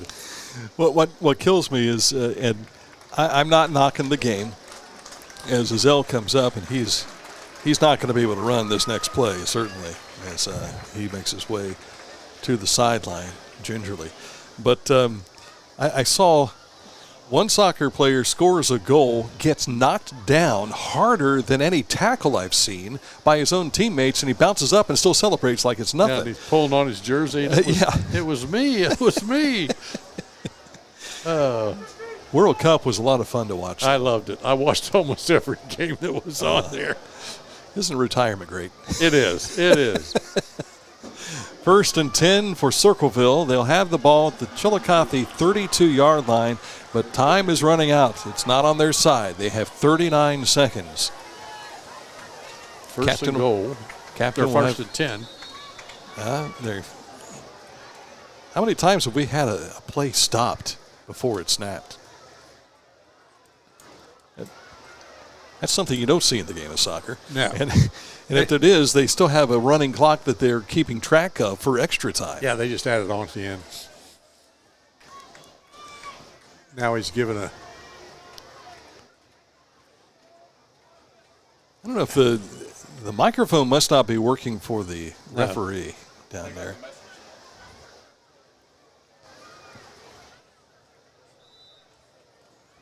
All right. Back to action. Captain with Cassidy to his right. Hands it off to Cassidy. No, it's a keeper. He's going to come around the right side, and he is met by that left side by a host of Cavaliers. First one to hit him there was Tanner Arledge, and we've got penalty flags on the field again. I'm glad I didn't keep track of penalties at the start of this game. I would have run out of lead on my pencil. I think I'd have ran out of paper. Or ink, one or the other. Now the question is, was it a punishing tackle at the end of the play? Well, the Cavs kind of piled it on, and I've got a feeling they're going to. And it is marked off against Chillicothe. Yeah.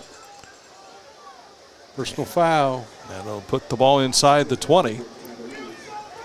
Cavaliers were almost escorting the official with the football there as he marked it off. All right, short huddle here for Circleville. Spradlin comes in with the next play. We're down to 24 seconds. Captain takes a look at his wristband on his left arm and now starts directing traffic. Putting the members in place where they need to be. In motion is Woodworth. Fake pitch to him. Going to the end zone. And an interception right at the goal line. Coming up with his Carter Williams. He's to the 10, 15, 20. Down the Chillicothe sideline. And pushed out of bounds at the 42-yard line. Carter Williams read that perfectly. Got in position to take the tight end pass away. And Sanchez was left empty-handed. We've got penalty flags on the field again, over back behind where the offensive play would have taken place. Great defensive play there by Carter Williams. How many times does that kind of go off your hands and into the hands of the receiver? It didn't happen there, but we've got a holding penalty. I think this might be an illegal block in the back on the Cavaliers. So they're going to retain possession. Sticks are being moved in Chillicothe's favor. And they're going to mark this on the 26-yard line, Dan. 12 seconds left on the game clock. Do you take a knee and just head to the locker room, or you try and catch somebody off guard? Is TJ a gambler? Well, with Higgins in your backfield, or Cartain Liggett, I mean, you never know. He could pull one off. Chillicothe will have the ball at their own 22-yard line. They've only had this poor field position once tonight, I think. It was back at their own inside the 15, wasn't it? Right around the 19. Yeah, they're just going to huddle around in victory position, it looks like. Harris steps under center, takes a knee, and that's going to do it. First half is in the books as Chillicothe holds on to a 14-0 lead over the Circleville Tigers. When we return, we will have the Circleville High School Marching Band in our halftime presentation here on Litter Media Radio. Welcome to the bundle event. Entering now our undisputed tag team champions, the mid-size SUV and the mid-century modern. Together with a State Farm agent, this auto and home duo are a powerful force of savings, service, and customizable coverage. Now, let's get ready to bundle. Contact State Farm agent Dave Strickland at 52 East Main Street, Chillicothe to bundle and save today. Availability and amount of discounts and savings vary by state. When you're hungry, you want it now. And it's even better when it's from people you know, like our locally owned Chillicothe Frisch's Big Boy Restaurant. For years, folks have enjoyed stopping in for the Frisch's Breakfast Bar, which is available 7 days a week. And even when you decide to eat on the go, their complete menu is available through the drive-thru, from Big Boy platters to chicken parm dinners, even the fresh salad bar. And top it off with a slice of pie or their famous hot fudge cake. Call ahead and they'll have it ready for you. Chillicothe Frisch's on North Bridge Street. Since 1974, Haynes Total Healthcare has been providing exceptional care to over 50,000 patients every year. Whether you're seeking chiropractic care, physical therapy, or nutritional guidance, Haynes has you covered. Athletes to seniors, pediatrics to geriatrics, Haynes treats patients of all ages, helping you live pain-free, stay active, and feel your best. Haynes places in the top 1% of clinics nationwide. You can trust that you're in good hands. Haynes Total Healthcare Center, where healing happens for every stage of life. HaynesHealth.com. Find a career you love with Pickaway Ross Adult Education. Skilled trades careers are in high demand with no signs of slowing down. Pickaway Ross offers career training programs with expert instructors and hands-on learning tactics to create a variety of opportunities. Visit our website for more information. Chillicothe holding a 14-0 lead on the opening game of the 2026 season for the Cavaliers and Circleville Tigers. The Circleville High School Marching Tigers getting into place for their halftime performance, which we'll carry for you here in just a moment. Back-to-back touchdowns by Carte Ligon for the Chillicothe Cavaliers, a 3-yard run and a 6-yard touchdown run to make it a 14-0 lead is where we stand. Circleville will have the football when they come out of the locker room after the half. Now we'll turn things over to the Circleville Marching Tigers on Litter Media Radio.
Once they get the percussion section ready to go, it is well worth it, believe me. This band we saw several times last year, and they will put on a nice show for you. And it looks like they're just about ready. Got to get that gong and the big bass drum in position. And here they go.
Circleville Marching Band with their performance, and the Cavaliers are getting ready for theirs. We'll be returning in just a moment. It is a 14-0 lead for the Chillicothe Cavalier football team over this Circleville Tiger Ball Club, but you know they'll be making some adjustments at halftime. More in just a moment here on Litter Media Radio. Ramey Financial is a comprehensive financial services firm committed to helping our clients improve their long-term financial success. Our customized programs seek to grow, protect, and conserve our clients' wealth by delivering personalized service and expertise. Securities and advisory services offered through LPL Financial, a registered investment advisor, member, FINRA SIPC. Please call us at 740-775-1040 to schedule a consultation. At Litter Quality Propane, our customer experience is unmatched thanks to our resources and custom options. Visit litterpropane.com or our convenient free mobile app to make a payment or order propane. No hassling with a phone call. Our very manageable payment initiative means there's no bill when there's a fill. You only pay for the propane you use. Plus, if you don't like the color of our tank, Litter's custom propane shop allows you to match the color of your home or even show your school spirit. Get all the details now at litterpropane.com. The Pike County Career and Technology Center provides hands-on, skilled trades training with engaging curriculums and endless possibilities. From automotive technology, carpentry, business management, to culinary arts and interactive media. From electricity, welding, HVAC, engineering, and medical technology, to pre-nursing, basic food service, and public safety. We're preparing our youth for America's workforce through today's technology. To learn more about Pike County CTC, visit pikectc.org. Discover Ross County. From the breathtaking outdoor adventures to the historic sights of Chillicothe and family-friendly events and festivals. Explore more at visitchillicotheohio.com or download the free mobile app today.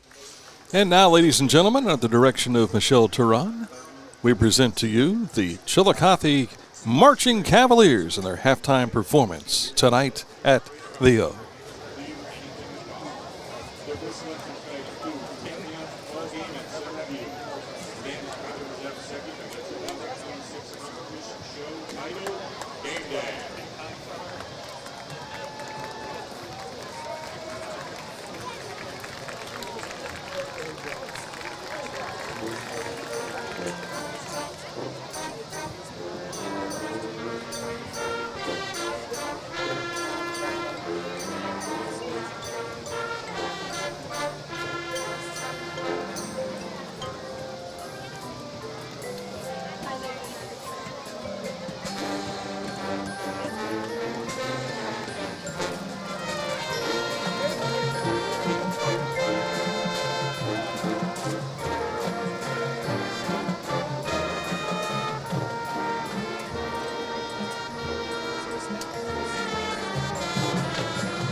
Cavalier Marching Band, as we were told during Meet the Team night, will have their first competition on September 19th. So good luck to both of the bands, Chillicothe and Circleville, and their fine performances they have given us here tonight.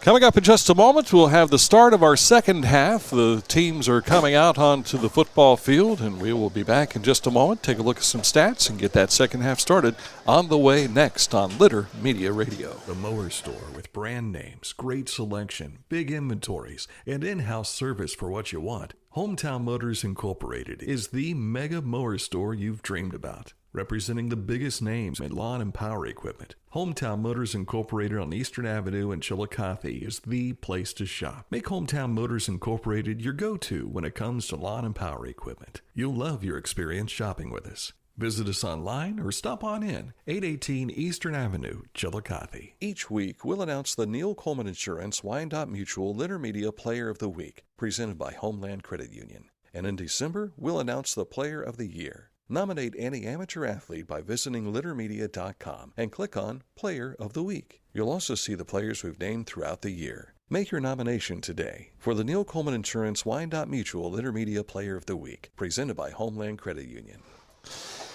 All right, getting ready for the second half of play here on Litter Media Radio and Litter Media Facebook, as well as Litter Media YouTube. We appreciate the number of folks who have been chiming in and watching and catching up with us. This is our first time doing a live stream for football. We have done live stream for our daily show.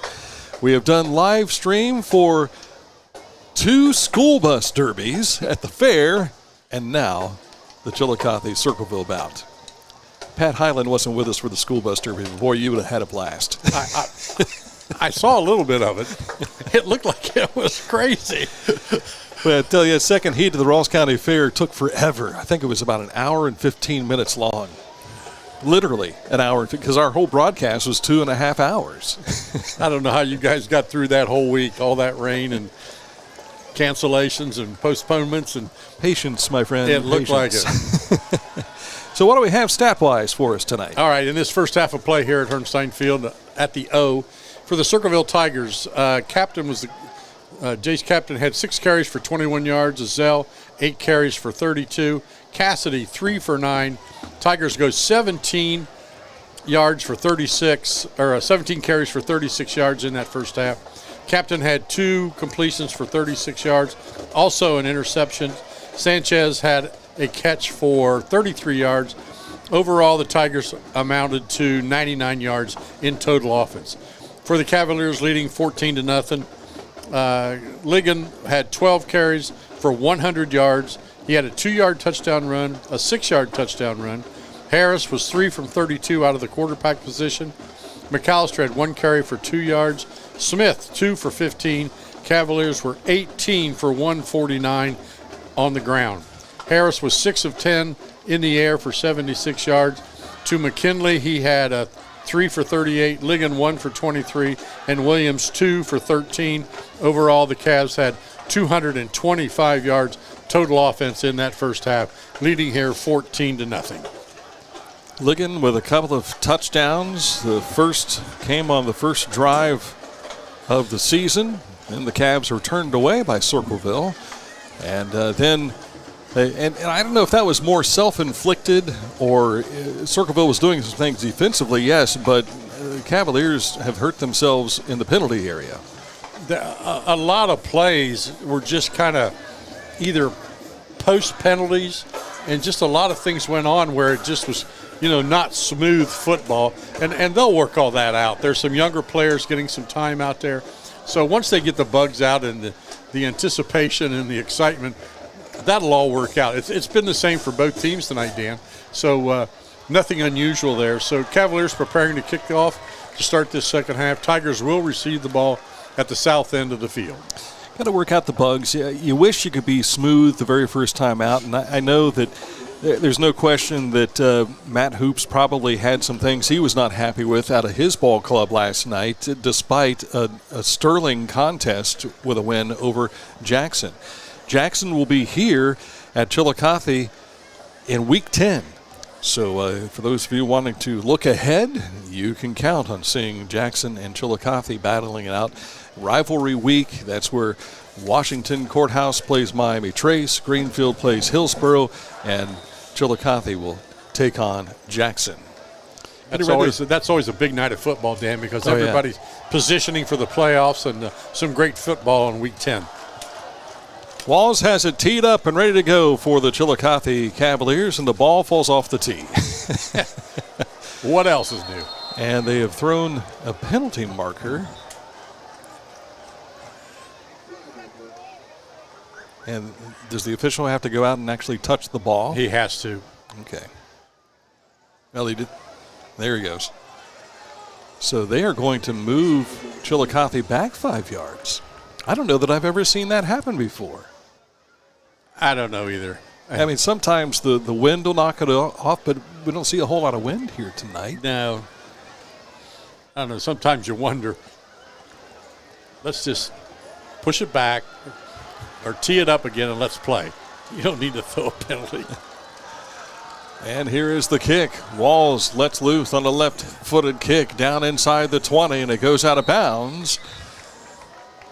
Wise decision by Nolan Marsh, the junior up back there for the Circleville Tigers. Allows that to go, so it'll be decent field position for the first possession of the Tigers. Now, what kind of adjustments can we expect to see out of this Circleville team?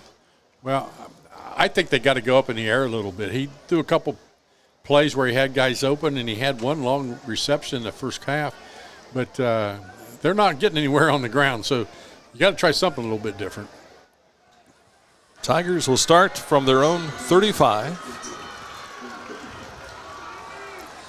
Cassidy is getting the start in the backfield. We saw an ambulance earlier and concerned that Ray Zell had left the field gingerly. Here's the handoff to Cassidy. He bounces outside, gets about 2 yards on the carry before he's brought down, and a penalty flag is thrown on the tackle. And the Cavalier that made the tackle looked like he might have fallen to a cramp, but now he's back up okay. 2-yard gain on the carry, and they're going to mark it against Chillicothe, so maybe you got a face mask in there, you think? He just said it was a face mask. So that'll put the ball down inside Cavalier territory at the 48-yard line. And Azell is out on the field, so you're always not supposed to speculate, and we did see an ambulance over there behind the, and we hadn't heard yet. Yes. 1st and 10. Azell in the backfield.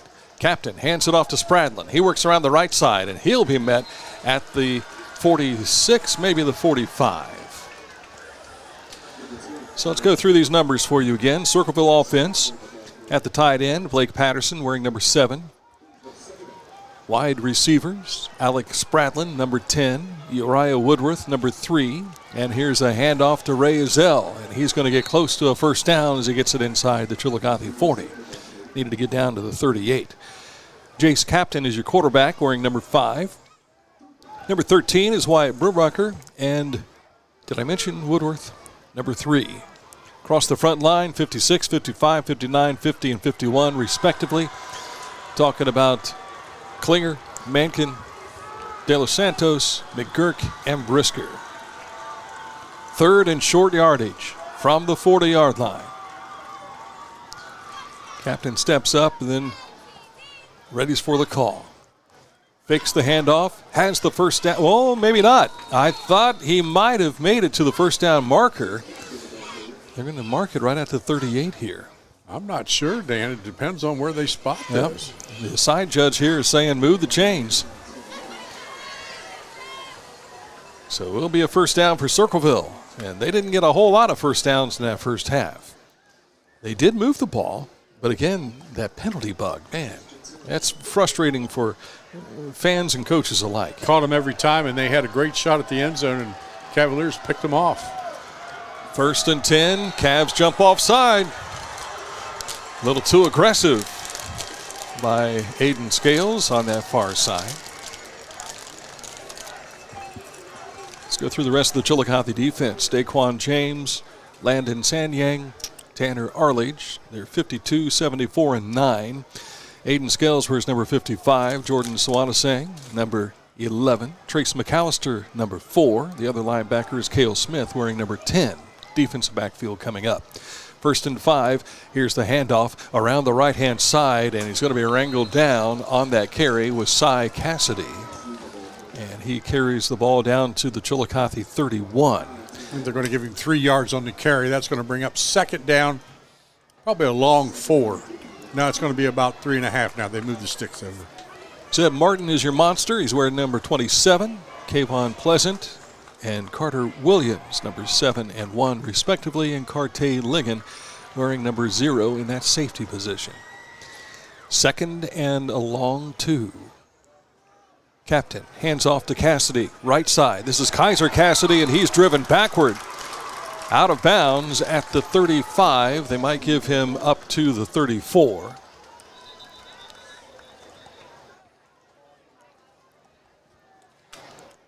Looked like there was a Cavalier down on the Circleville sideline. Well, got trainers running over there. Yeah, trainers trying to check this out.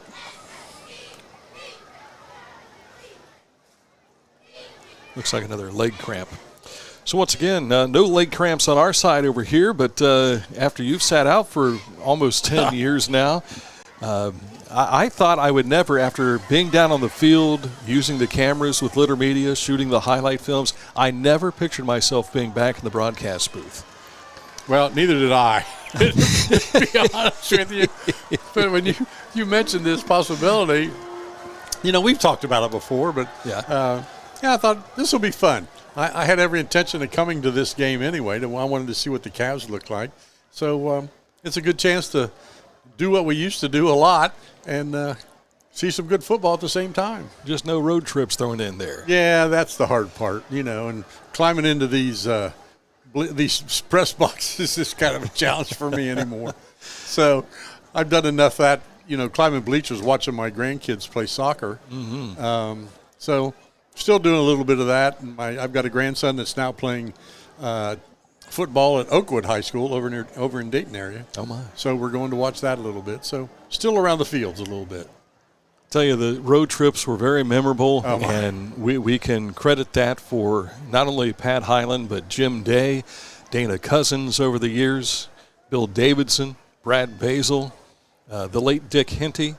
A number of guys who have done ball games with me over my career, including John Rose. I knew as soon as I started naming names it was going to be difficult. Dwight Garrett is one of those. Corky Miller, Brian Wickline. I tell you, we had some great road trips, and we always started out the trip finding some place to eat, and that was a big part of it. Where are we eating tonight? So I kind of always looked for a place for us, and we had a great time doing that. I don't have the credit card bill I used to have. No, that's a fact. You're exactly right. We don't. You still get home late. Yeah. But it's still, it was a lot of fun and a lot of great memories. I mean, we'll never forget the trip we made to Ironton for football when Brad Basil was kicking the football, and some real stories we could tell if we could say everything online. I was telling Dan Jr. the other day about the trip we made to Steubenville and rode the bus with the team. Yes. We left at 1:30? Mm-hmm. 2 o'clock, and then made our way back here. We got here at like 2:30 in the morning. Right. Well, I always go back to the first game you had me do, and you got sick after eating at that restaurant. What an experience that was. Reynoldsburg. Yeah, absolutely. 3rd and 5 for Jace Captain and the Tigers. Calling an audible. After the penalty, has the handoff, or keeper, rather. He's going to be tripped up. Not going to make it to the first. Well, wait a second. Looked to me like he hit about the 30. I would agree. They're going to move the sticks. They're going to mark this on the 33 and say he's got a first down.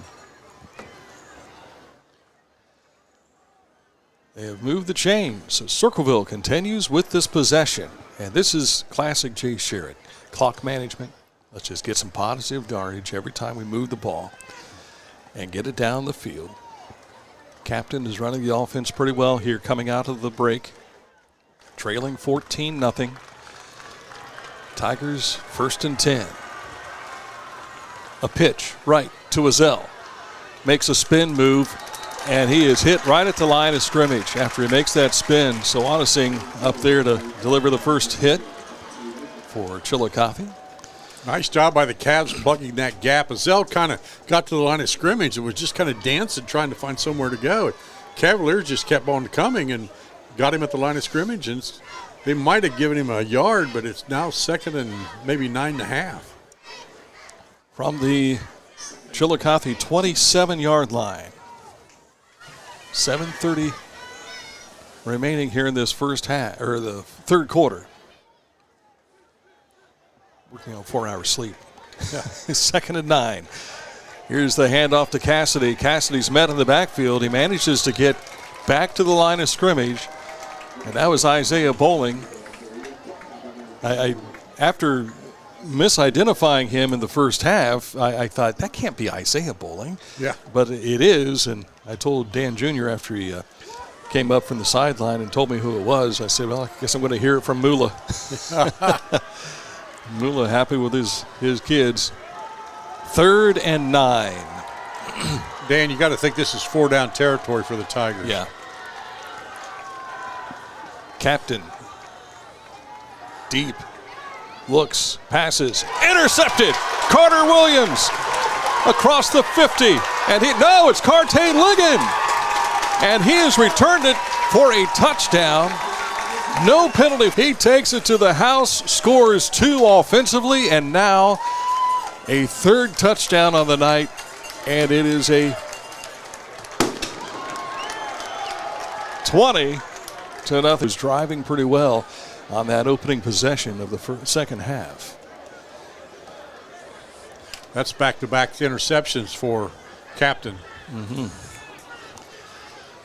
Well, Woody Hayes used to say there's 2 things bad that would happen when you throw the ball in the air, and none of them are good. Yeah. Walls ready for the kick on the PAT. Here's the snap, places down, and it's through the uprights.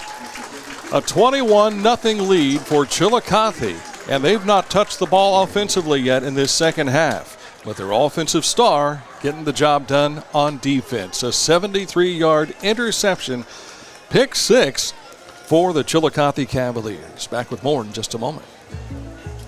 Welcome to the bundle event. Entering now our undisputed tag team champions, the mid-size SUV and the mid-century modern. Together with a State Farm agent, this auto and home duo are a powerful force of savings, service, and customizable coverage. Now, let's get ready to bundle. Contact State Farm agent Dave Strickland at 52 East Main Street, Chillicothe to bundle and save today. Availability and amount of discounts and savings vary by state. When you're hungry, you want it now. And it's even better when it's from people you know, like our locally owned Chillicothe Frisch's Big Boy Restaurant. For years, folks have enjoyed stopping in for the Frisch's Breakfast Bar, which is available 7 days a week. And even when you decide to eat on the go, their complete menu is available through the drive-thru. From Big Boy platters to chicken parm dinners, even the fresh salad bar. And top it off with a slice of pie or their famous hot fudge cake. Call ahead and they'll have it ready for you. Chillicothe Frisch's on North Bridge Street. Well, the tide can change in a ball game really quick when you got speed on your side. And Chillicothe has taken advantage with an interception return for a touchdown. And here is Cassidy on the ensuing kickoff. Hit by 1, 2, and then a third Cavalier finally stops him at the 23-yard line. Mark it at the 24 to start this second possession for Circleville. 6:25 remaining here in the third. Cavaliers holding on to a 21-0 lead against the Circleville Tigers. Well, you make the adjustments at halftime, and they were working. And then you have the turnover. Makes it difficult. It does. Cavaliers holding a 21-0 lead, and Tigers trying to get something going here. They've been close a couple of times, turned away, a missed field goal. 2 interceptions, one at the goal line, that one inside the 30. And here they have the ball at their own 24-yard line. And a snap to Azell. He gets around the left side and is pushed out of bounds. I thought he was going to be tripped up, but he managed to get through the shoestring tackle there. Gets it out to the 32. This will be a gain of 9 for Zell. Ray's a really good, hard-charging runner. In the games we saw him last year, he had some nice offensive output, but he can also do some damage in the kick return. And so we've not seen that tonight because Chillicothe has punted only once, and when they did, it was a bad snap. Here's Captain, rolling right, under pressure, hit hard, and the ball goes wide of his receiver. Spradlin was the intended receiver at the first down marker, and he had to try and readjust himself to be able to come up with a catch. Cavaliers doing a nice job. The backers are staying with those receivers coming out on that short pass. They're running some nice little crossing patterns out of the tight ends and the X back or the X receivers, and Cavaliers doing a nice job, figuring that out while the defensive line is putting pressure on the quarterback. 3rd and 3 for this Circleville ball club. Needing to find some magic here. See if they can move the sticks. Captain up under center. Out of the wing tee. Handoff. Kaiser comes around the left side. Cassidy now. And a swarm of Cavaliers, and he'll be stopped. No gain on the play. Dropped at the 31-yard line. And we'll see Herbacher come on to punt here, I believe. Nice job by the Cavs. Great pursuit on the outside, holding him up, and then here comes everybody else to finish the tackle. Yeah, you try and be patient when you run that end around because you're looking for your blockers, but when somebody finds a crease and makes their way there defensively, that suddenly you've got a sense of urgency. Yeah, it's gone, and they shoot the gap, and when you shoot the gap, there's nowhere to go. Noah Bowling back to return for Chillicothe. He stands back at his own 40-yard line. Herbacher waiting for the snap at punt. Lets it loose, and Bowling asking for a fair catch, and the freshman makes the catch, reels it in at the 41-yard line for the first Cavalier possession of the second half. 5:16 will start this drive. Cavaliers run some clock right now. They're going to make it real hard on the Tigers to ever come back. Yeah, you go down 3, and you've got, sure you got another quarter to go. The game's not over at that point. They proved that last year in that win over Washington Courthouse. Yes. But momentum is on the side of those guys wearing blue and white here. Well, I think in that thought, Dan, that, the Tigers, they're not an explosive ball club. They don't really have any long plays from scrimmage at all, not like the Cavaliers can do it. And with that said, if you just hold on to the ball and run the clock, you're going to pretty much make it impossible for them to catch up. But defensively, if you can slow them down, you force them to punt, that gives you an opportunity. So, and the punt, as we've heard it said, most important play in the game. 58-yard run? 58. From the 42. I was trying to do my reverse. I had him on the 41 to start, but that's 58 we'll give him. I was trying to do my reverse math there, Hayes Valley math. You know how that goes. And there are the fireworks again after a Chillicothe touchdown. Well, we talked about hanging on to the ball and taking clock off. Yeah. It doesn't happen when you got somebody that can just go to the end zone on the touch and a quick step. Yes. Carte Ligon. 58-yard touchdown run on the heels of a 73-yard pick six. And Chillicothe with a 27-0 lead. Walls comes on for the PAT. Snap is down, kick is on the way, and it is good.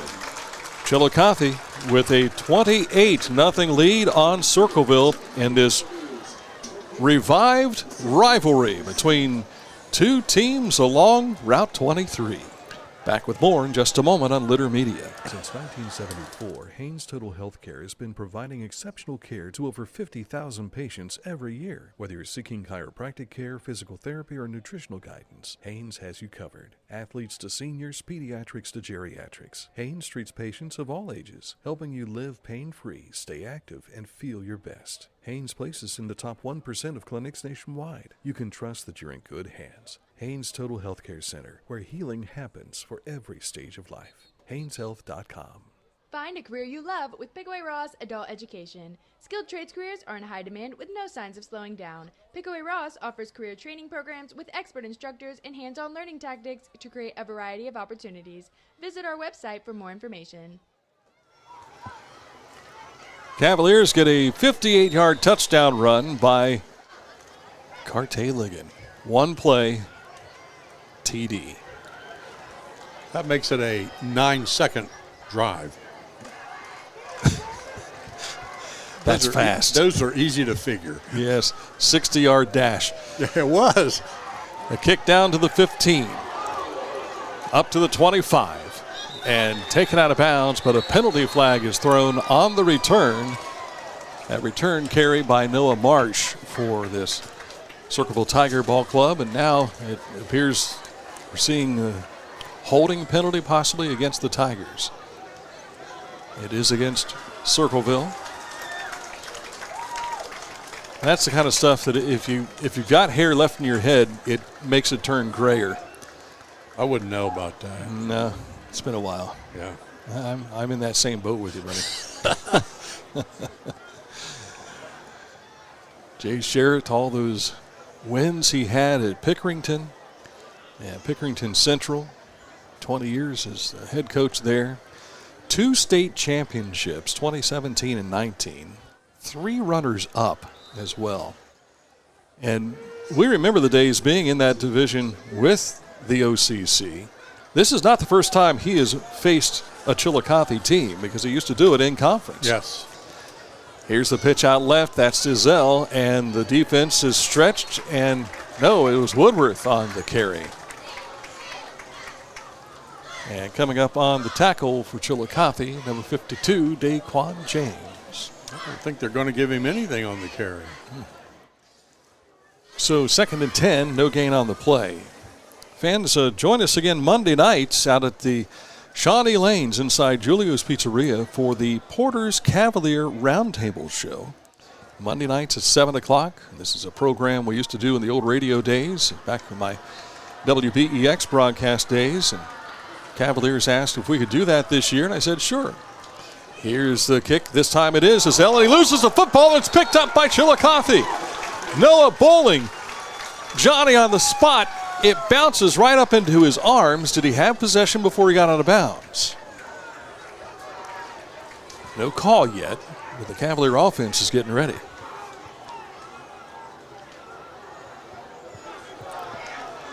And they're going to allow the Tigers to retain possession here. Cartay-Ligon, he has had the interception return for a touchdown. He scored 3 offensive touchdowns, and there he's a litigator talking with the referee to try and get that ball back for the blue and white. Dan, I think we started those events out at Shawnee's at Julia's with head coach Bill Dennis. Yeah. If I remember. Now, when Teacher and Betts approached me about that, he said, let's do those pizza nights again. And I said, guys, it started as a luncheon. It did. With a full banquet spread that Pat Highland brought out, and they became too long. It did. For a lunch hour. Here's Captain rolling right, gets the pass away to Woodworth, and he has nowhere to go, dragged down right after the catch. A short gain, maybe a yard, and that should bring the kicking unit out again for Circleville. And that was a good spread. Did you cook that yourself? Oh, or yeah. Did you cross the parking lot there and go over to Golden Corral? Golden Corral. I had some pretty good cooks there at the lanes. And, yes, you did. Yeah, they put some stuff together. And we might have got the chicken across the street, but everything else was homemade. Very good. Memories. And we're hoping to make more memories with some new faces that we haven't seen for a while. All right. Verbacher back again, this time standing at his own 11, awaiting the snap. Good snap. Kick is away, decent kick. And Bowling watches it over towards midfield. Not sure if it got out of Circleville territory or not. They'll say it's 45. Well, now he's stepping it back towards the 40. He's still going. It went out of bounds at the 36-yard line. Wow. Well, the official on the side, of course, has a much better view than we do, but I thought it had carried on further than that. All right, so Chillicothe and Circleville. Tigers back on defense. Chillicothe back on offense.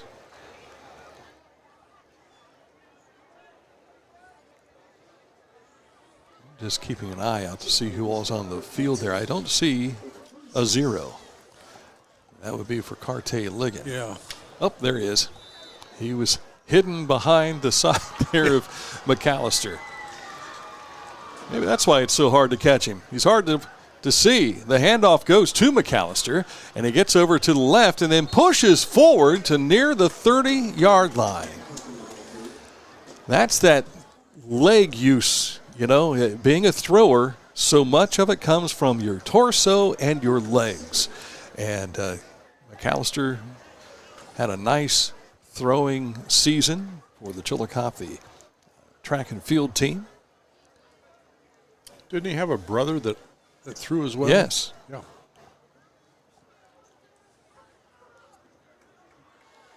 Second and 5 for the Cavs. Of course, Daddy was a champion. Yes. At the state level. Here's Harris, lets loose on a pass. It's wobbly, and it's picked off at the 10-yard line. A good read there by the Circleville Tiger defender, and coming up with the catch is Chase Foster. And that was just a wounded duck as it was floating through the air. Not the best of tosses there by Tay Harris, one he would certainly like to have back. But for Circleville, you've got something that you can try and build off of now. 2:45 remaining in this third quarter. You're down 28-0. And you've got your back against your own end zone. So you don't want to make any – you got to take some risks, but you got to take care of the ball, too. Yeah, you kind of wonder if they want to even put the ball in the air, but you're down 28 points. Yeah. 2 backs in the backfield. Blake Patterson and Azell, captain rolling right, and pass reaches to his receiver, but he had to go down to get it. It falls incomplete. There defensively for Chillicothe was Kayvon Pleasant. Jace Captain's only completed 3 passes tonight and has 2 interceptions as well, so he's 3 receptions for 37 yards, so doesn't quite seem that the passing game is part of their forte. Well, he's a sophomore. He has the athleticism, and he was the understudy last year to the quarterback that graduated, Phelan. Did a nice job leading the Tigers last year, and now trying to find your footing here. Ray Azell gets a little bit of footing as he gets across the 10, out close to the 15 on a second down carry.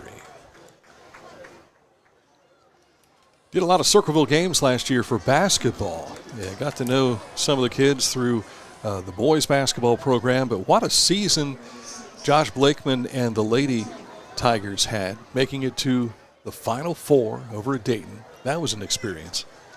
A lot of fun. Man, they were just shy of reaching the championship game. Here's 3rd and 6. Captain fakes the handoff on the keeper. Goes straight ahead. Close to the first down marker, but not enough. That's going to bring up 4th down. That Bellevue team that Circleville lost to managed to go on to the championship game, of course. They had won it all the year before. And I thought, why is Bellevue so familiar to me? Well, I do voice work for a number of school systems across the state. And I'm the voice you hear when you call Bellevue schools. I was looking through some files that I had, and I'm like, that's why. Verbacher back on the kick again, this time from his 10-yard line. Lets it loose, a much better kick, and this is going to hit off the hands of one of the Tiger defenders. Now, he was trying to catch it over his shoulder. Shouldn't it be down up towards the 50? Yeah, they got it. Okay. They're going to mark it at the 48. Yeah, it had stopped there, and that was Cy Cassidy running that sideline. Yeah, down there, and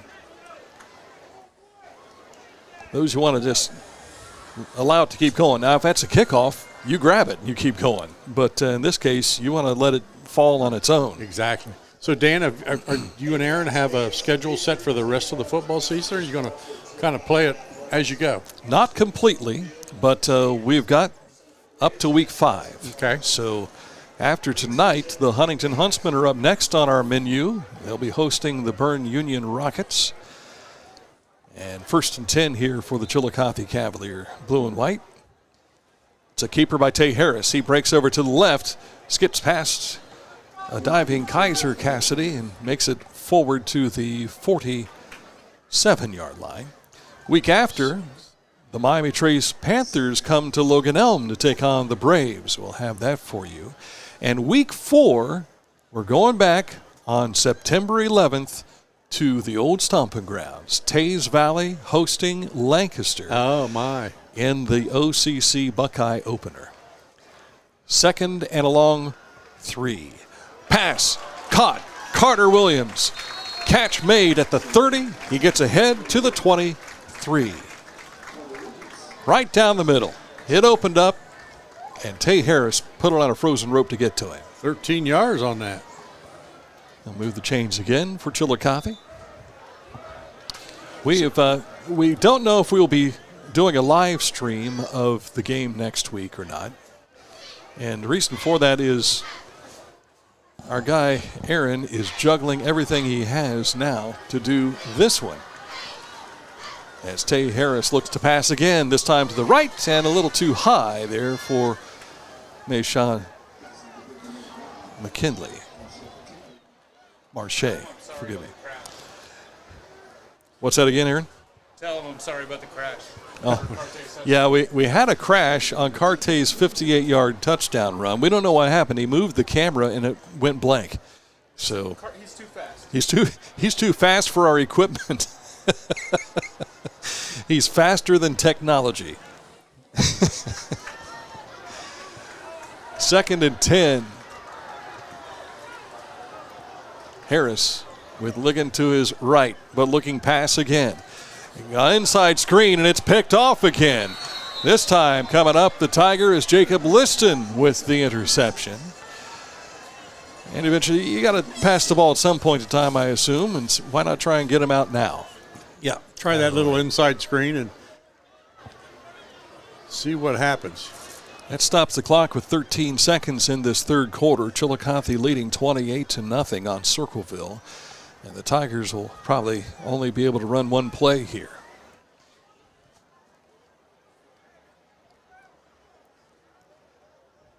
These are the kinds of moments that they test the mental side of the game. Yeah. You know, you find yourself out there, you're all geeked up to come out on the field to get the night started, and then when you fall a few scores behind, you got to stay in the game. Here's Captain rolling right. Lets loose on a pass. In the flat, it's Spradlin, and he is going to be hit right at the 35-yard line. They'll give him forward progress to the 36. And that should do it as the third quarter expires. Chillicothe 28, Circleville nothing. The fourth quarter of this battle on Route 23 on the way next on Litter Media. Looking for a job that works with your life? Your local McDonald's is now hiring. Join a team that's all about flexibility, growth, and a fun, fast-paced work environment. At McDonald's, we're more than just burgers. We're part of the community. From supported local events to helping neighbors in need, we're proud to give back. Apply today at your local Chillicothe or Waverly McDonald's or McHire.com. We'd love to have you on the team. Ba-dum-bum-bum-bum. I'm loving it. Back to school is an exciting time for students. With a fresh school year ahead, it's also the perfect time for parents to talk with their young adults about making healthy choices, especially when it comes to the risks of underage drinking. Teens say their parents are their number one influence on the decision of whether or not to drink alcohol. The topic isn't always easy, but if you talk, they will listen. The Family Talk About Drinking program is a comprehensive resource for parents to connect with their children on the topic of underage drinking. For a free guide and online tools, visit facebook.com/abfamilytalk. This is a message from Anheuser-Busch and its local distributor, Classic Brands, Ohio. Ready for the fourth quarter here on Litter Media, on Facebook, YouTube, and are we on Spotify tonight? Okay, just Litter Media Radio. Second and 4. Handoff, Ray Azell, and he is going to be stopped after a short gain of 1, maybe 2. It looks like they're going to mark it out to the 37-yard line. Dan Ramey, Pat Highland with tonight's contest. Again, this has been our first live stream opportunity. I know it's not quite as smooth as some people have been used to, but we thought we needed to try it and give it a go. And does Ray Azell. He gets that go out for a first down run out to the 45. That'll move the chains for Circleville. Decent crowd down from the Tiger Land. Yeah, nice. Down. Yeah, nice crowd here on the Chillicothe side as well. They brought a lot of parents in with the little kids tonight. Oh, yeah. That's the easy way to fill the stands. And the Pee Wee football players, they're all over the place. What was there, 150 of them? I think the concession stand is probably going berserk. Yeah. First and 10. Trips in the backfield for Circleville. Hand off to Kaiser Cassidy. Works his way to the left. Gets 2 yards before he is brought down. Yeah, we were checking in, Dan Jr. and I, at the pass gate. And Rick Prohl was coming up to help with the pass gate because all the kids showed up. And parents were holding their tickets out left and right. And then he says, "Come on in, Dan. I know you. Come on over. We'll check in." He told me the same thing. He said, "Just come on around. I'll get you a bracelet and you can go upstairs." Second and 8 for the Tiger offense. It has been a long night for this ball club. They have moved the ball decently, but have nothing to show for it yet. Here's Captain looking with a pass down the field, and too long for his receiver, Lamont Holloway. First time we have called his name tonight. The first time the ball has been thrown that way. And Carter Williams, that was Kayvon Pleasant was on the side. So, Dan, a question I kind of thought was, are you doing any alumni marching band with your trombone this year? Probably won't if I'm going to be broadcasting because I don't have the strength in numbers with the broadcast crew that I used to have. And I can remember how you came out, after you came out of that performance, you were beat. Third and 8. Captain rolling right, looking, passing. He's got a receiver. And that's Birnbacher as he gets the ball across the 45. That's going to be first down yardage out to the 42. Yeah, that was the old days of the old Herrnstein Field. Grass was still out there. We had the different press box, and I had to run up the stairs. But I was in decent shape back then. It didn't take quite as long for me to recover, so to speak. Yeah. Well, it only took about 5 minutes instead of 20. I can remember doing play-by-play for almost the whole third quarter. Now, that was the Hall of Fame night when I was down there. I had to go down and then come back up. Yeah. So. First and 10 for the Tigers. A fake pitch by Captain. Then he goes left, in and out of the hands of Woodworth. Boy, it went right off of his fingertips. But, again, it would have been a very short gain because he had blue all over him. So any chance of that happening at Taze Valley, your alma mater? People don't know me up there. Oh. Nah. When I dusted my heels off after the 1980 season, I was pretty much done. That's it. You're done. Now, I did go back during the WNRE days and did a couple of games back when I was cutting my teeth for the first time and broadcasting. But back in the day of working with Rick Sabine and that bunch up at WNRE, it's a shame that they don't have a radio station up there that is a terrestrial radio station. They do have our friends at Roundtown Radio, which is internet-based like Litter Media Radio is. Okay. And they got the big Wazoo up there as well, which is also internet-based. But outside of that, CGTV is still around. Sid, our buddy Sid, he retired recently. Okay. So they've got a new operator for that. Not sure if we'll see them when they get to Logan Elm. I saw they had some equipment difficulties this week, and I don't know what will entail, if they're able to do any coverage of games or not. Well, they are doing their coaches show, though, so you get a chance to see the coaches from Pickaway County. Okay. And that's all on their YouTube channel. Didn't we do a broadcast of a game up at Big Walnut sitting on top of a van or something like that? And run the cord across the street to the guy's house? Well, we were actually in the press box. However, we did send a signal from that press box to his house to a police scanner. He fed it to WTVN studios. It went from WTVN down to WBEX. Sent that way. Yeah. And here's Cassidy on the carry. Nothing inside, but he bounces outside and goes out of bounds. Oh, he looked like he might have grabbed for a hammy there as he was coming up on that sideline. He looks like he's okay, though, going back. What was really intriguing about that was not only that there was point A, B, C, D, and E, but they gave us return audio from Chillicothe so we could hear the commercials. Oh, yeah. So it came back in reverse action. But that night, we were in the press box at Big Walnut, and you couldn't see a thing in the first half because of the sunball. Oh, yeah. That's right. Dead in our eyes. I think we had cataracts after that. Yeah. 3rd and 7. A gain of 3 for Cassidy. This time, Captain had a low snap. He picks it up and makes some positive yardage out of it as he gets across the 35, but a penalty flag again. That was like the night we lost visibility at Ironton in the press box because the public address announcer insisted on smoking a cigar. Smoke. and smoking was prohibited in the press box, but he didn't care. Not for that. It's just like John Wind. Yeah. Back in the days of the Chillicothe Paints, John Wind, the longtime public address announcer. Ladies and gentlemen, remember there's no smoking inside the homestand area. Yeah. Except for the press box, right? And John lighting them up.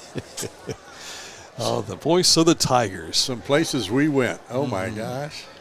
And the wrong way turn there at Marietta. That was interesting, too. Well, we went across the river, and I told you guys we could stop and get cigarettes or alcohol at a cheaper rate if you wanted. 3rd and long. Here is Cy Cassidy on a nice run as he gets it across the 40 back into positive yardage for Circleville. That'll bring up 4th and short as they'll mark him stopped at the 37. That was the night we were playing at Don Drum Stadium. Yes. And Pat gets on this ramp thinking it's going to take us to the stadium, but the rest of us are watching the stadium fade off in the background as we go across the river. And we cross the river. We could write a book. We just haven't sat down and done it yet. Yeah. 4th and 6 for Circleville. Captain takes the snap, looking downfield, and he's got a man. That's caught at the 34 by Woodworth. Not enough for a first down, though, but the effort was there. But so was Carter Williams and Tanner Arledge. And it looks like we've got another cramp here. And they're going to help Uriah up. Now he is limping his way back over there. This is like me on a Saturday morning. It's going to be like this, roll out of bed, you wake up, that calf muscle is just tightened up, and you says hello. You can't get out of the bed fast enough. 1st and 10 for Chillicothe now with 9:14 remaining in the contest.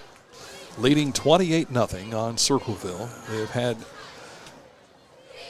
4 touchdowns scored by Carte Ligon. 3 offensively, and 1 was a 73-yard pick 6. TJ Carper in a conversation with the side judge. Haven't heard too much more about the sideline warnings, have we? Not much. Guys are still hanging back by that red line.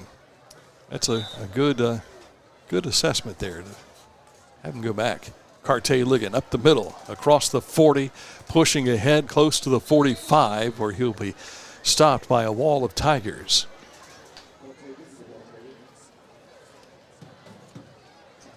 Well, and for Circleville, this is nothing against their schedule, but I don't know that they'll see somebody else like Ligon. Probably not. They do have that tough Mid-State League Buckeye division. Bloom Carroll is always loaded. And Coach Dalton takes over at Bloom Carroll as Jeremy McHenry made his way over to Lancaster now. 1st and 10. Tay Harris lets loose on a pass. Marche McKinley catches it at the 46-yard line, scoots ahead across the 35 and out of bounds at the 31-yard line. The freshman, he is like an ice cube. 21 yards on that completion. Cool and slick when he gets that ball. McKinley has 5 receptions for 73 yards. How did that happen? Nice night. 1st and 10, ball placed at the Circleville 32-yard line. Tay Harris has with him in the backfield Kobe Sawanasingh now. He'll step back, looking to pass. In the flat, in and out of the hands of Kayvon Pleasant. That almost looked like he was setting up for a hook and ladder. It was. Old Ron Hinton played open the game. Had the opportunity this week, Dan, to watch the Chillicothe soccer, the boys team, play a couple games. And they beat Centennial on Tuesday night 1-0, and then lost last night 1-0 to the visiting Hamilton Township, if I'm correct. Yes. Some pretty good soccer. They're playing a lot of young players. Yeah, they're still young. They were young last year, still young this year. Yeah. 2nd and 10. And they wanted to move Pleasant in motion, but we're going to have to call a timeout. We had Meet the Team night, and we talked with each of the programs except for golf. Okay. And because golf was playing that night. So if you want to go back and see that, that's on our YouTube channel, and this is all done. And for those of you that are Cavalier fans, you can check that out. Timeout called, 28-0. Chillicothe with the ball in Circleville territory. We're back with more in just a moment. The Pike County Career and Technology Center provides hands-on, skilled trades training with engaging curriculums and endless possibilities. From automotive technology, carpentry, business management, to culinary arts and interactive media. From electricity, welding, HVAC, engineering and medical technology, to pre-nursing, basic food service, and public safety. We're preparing our youth for America's workforce through today's technology. To learn more about Pike County CTC, visit pikectc.org. Discover Ross County. From the breathtaking outdoor adventures to the historic sights of Chillicothe and family-friendly events and festivals. Explore more at visitchillicotheohio.com or download the free mobile app today. What a catch! What a catch! Marche McKinley with a 32-yard one-handed, I'm diving across the goal reception for a touchdown. I didn't think he had a chance, Dan. Tay Harris had put that up, and it looked like he was going to be overthrown, and somehow he lunged that frame and got out and made the catch. What a beautiful pass and a great reception by the young man. We were hearing from one of our Tier 5 sponsors, the Ross Chillicothe Convention and Visitors Bureau, just as he was crossing line visiting the end zone to make it 34-0. That was a spectacular. That was Brad Bates-esque. Yes. Bad snap and a quick throw, and it's going to be picked off by Kaiser Cassidy. Carter Williams, off of that snap, came out of the place and tried to get some points by throwing to the end zone, but nothing doing. Chillicothe makes it 34-0 in the lead over the Circleville Tigers. 7:56 remaining in this contest. And Coach Jay Sherritt looks like he is trying to get someone's attention. I don't know if he's trying to get the attention of, it's TJ Carper. Does the clock continue to run now? Yeah, when you reach 30, So I don't know what the discussion was there, but maybe we'll find out in the postgame. Certainly we'll find out on Monday night during the Porter's Cavalier Roundtable show at Shawnee Lanes inside Julio's Pizzeria. That'll be at 7 o'clock for Cavalier fans, and we're doing that every Monday night through the football season. I might have an issue with that Week 10. I have been tapped to help lead some services for a revival that weekend in Nipshin, and I might have to get somebody to help me out there. Gotcha. We've just got the message that was being sent was, I'm putting in my junior varsity players. So Coach Jay Sherritt conceding and saying, let's get some young kids out here. I'm sure the same will happen with the Cavaliers. Yeah.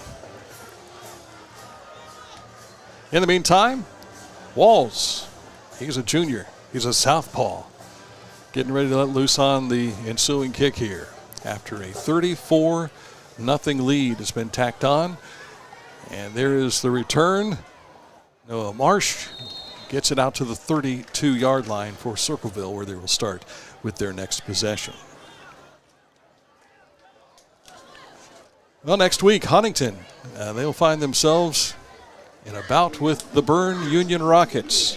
That'll take place at the Huntington Merle Shoemaker Huntington Athletic Complex. Who they got tonight, man? Tonight they're at Newark Catholic. Newark, that's right, you said that. And as far as next week is concerned, we were at Huntington yesterday for the opening of the Adena Health Huntington school-based clinic. So that was up and running. That was our big story this morning. You can see that entire episode on our website, littermedia.com. We understand, we mentioned an ambulance earlier, and we found out that was actually for the, that was actually for a fan from Circleville, so our thoughts are with them. Well, the snap for the first part of the junior varsity side of things goes through the wickets and back inside the 25 at the 24. Friday night jitters for the youngins, too. It is.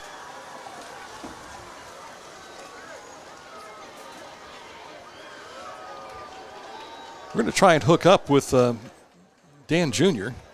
That might be a problem because my cell phone is what we're using to feed Litter Media Radio.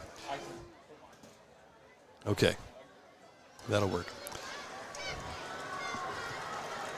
Here's the handoff and a loose football, and see who falls on top of it. It looks like Circleville recovered it, so that's some good news there. Of course, these guys usually get a chance to play on Saturdays. Oh, no, it's going to be Chillicothe football.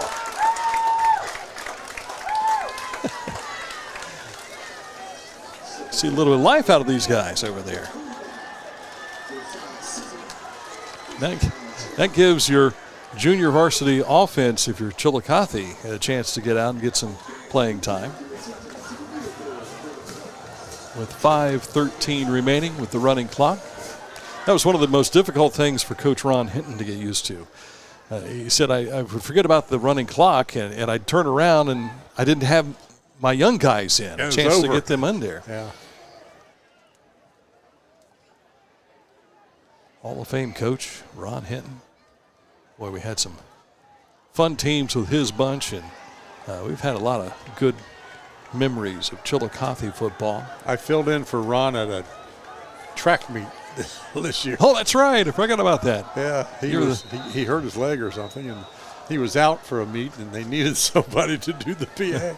I said, well, I think I've done every other sport. I don't think I've done track yet. Grandson Miles got married here this past summer. Okay. And is he coaching in Amanda? I think he is helping out. I think I've heard that too. Eddie Johnson is the head coach at Amanda now. Remember him here with Chillicothe for a few years. JV team out on the field, and a nice corral there on the running back for Chillicothe, Jet Jones. You might remember Jonesy. Yeah. That's his boy. The camera or the photographer. Yes. Brian Jones. One picture I remember of Brian Jones was when the team from Sabino, Arizona was here, and they ran all over this football field, and Bobby was doing what he could to catch up with one guy, and that was the picture that ended up in the Chillicothe Gazette. High snap, and it's going to be Owen with the carry. He's going to... There's 2 different flags down. Yeah. It's probably going to come back, but Owen Wood, who we saw for one play early on, he's a quarterback now for Chillicothe. And that Circleville JV quarterback was Wes Weisenberger. There's another Circleville name for you, Weisenberger. Uh-huh. So the penalty will go against Chillicothe, illegal procedure, and get ready for this next possession. There is no promise of a live stream for video next weekend. We, again, have been doing this in a test phase for tonight, and we have enjoyed those folks who have chimed in. We apologize for some of the technical issues we've experienced along the way, but you know, like we said earlier, it's the first night for everything, right? Yeah. So the ball moved back at the 40-yard line, and it will be second down and 25. Handoff. That'll be to Jones again, and he'll be stopped. Might have gotten 2 yards out of that. Maybe 3. It's going to take us below 2 minutes here. Circleville will head to Washington Courthouse next week at Gardner Park as they will take on the Blue Lions. Coach Williams over there. Coach Williams was there, left, and went to Mansfield Senior, and then came back last year to Washington. So interesting to see what the continuity is for them after a year under the belt again. They finished 6-6 last season. Handoff and nowhere going. Nice job by that defensive front for the Circleville JV team. And here's another cramp. Yeah. That was so Wanasing with the cramp, I believe, there. Jones will come back in. 4th down for Chillicothe. Do you have a JV punter? I don't remember seeing that ever happen during some of these games. I don't know. Where the younger kids come in. Final moments of this contest. 58 seconds remaining. And Chillicothe will say, if we can't make it on 4th and 30, we'll just give it to you here at midfield. Wood takes the snap, hands it off. No, he's a keeper. And he gets across the 40, puts a nice hit on as he gets out to the 35, but it's not enough for a first down. And Circleville will get the ball back with 30 seconds left as it might expire before they get a snap away here. Well, for Circleville, you go back, you lick some wounds, and you prepare for the Washington Blue Lions. And that'll take place again next Friday night in Washington Courthouse. For Chillicothe, they're back home again as they will host the Wheelersburg Pirates, who will be here from down along the river. And tonight, they'll be celebrating a Chillicothe win, 34-0 over Circleville. Our post-game show is coming your way momentarily. Stick close for that here on Litter Media.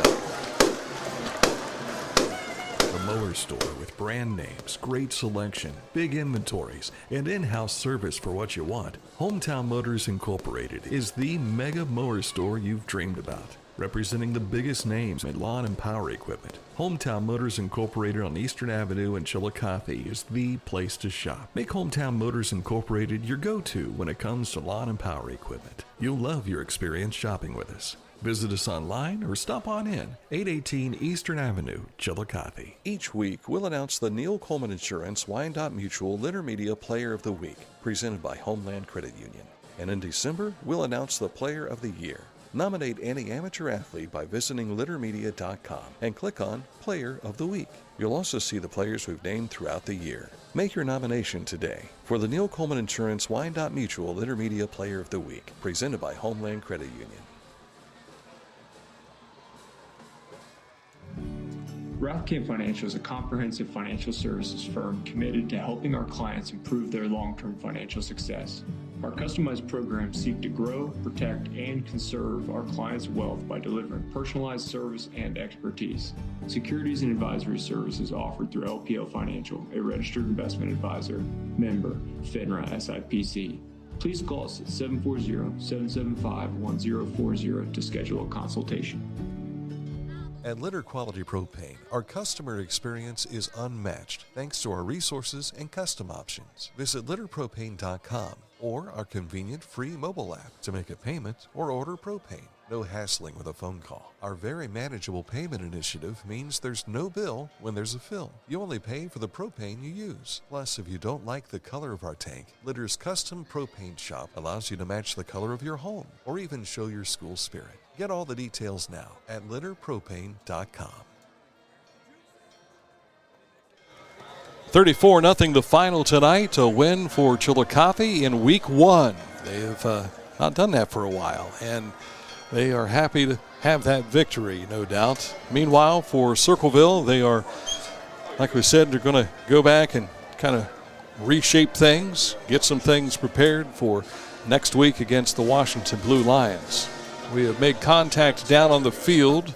We'll be joined by Coach T.J. Carper and hopefully Carte Ligon, who I'm going to have to say he's probably our McDonald's player of the game. We haven't had that discussion yet, but how do we not look at those stats in the night that young man had? He had a 3-yard touchdown run to get things started, tack on a 6-yard touchdown run, then a 71-yard interception return for a touchdown, and on the next possession for Chillicothe, a 58-yard touchdown run. Todd Seymour stopping by, calling plays and everything upstairs. Yeah, keeping an eye on stuff, yeah. You don't want Todd calling him. He's a defensive coach.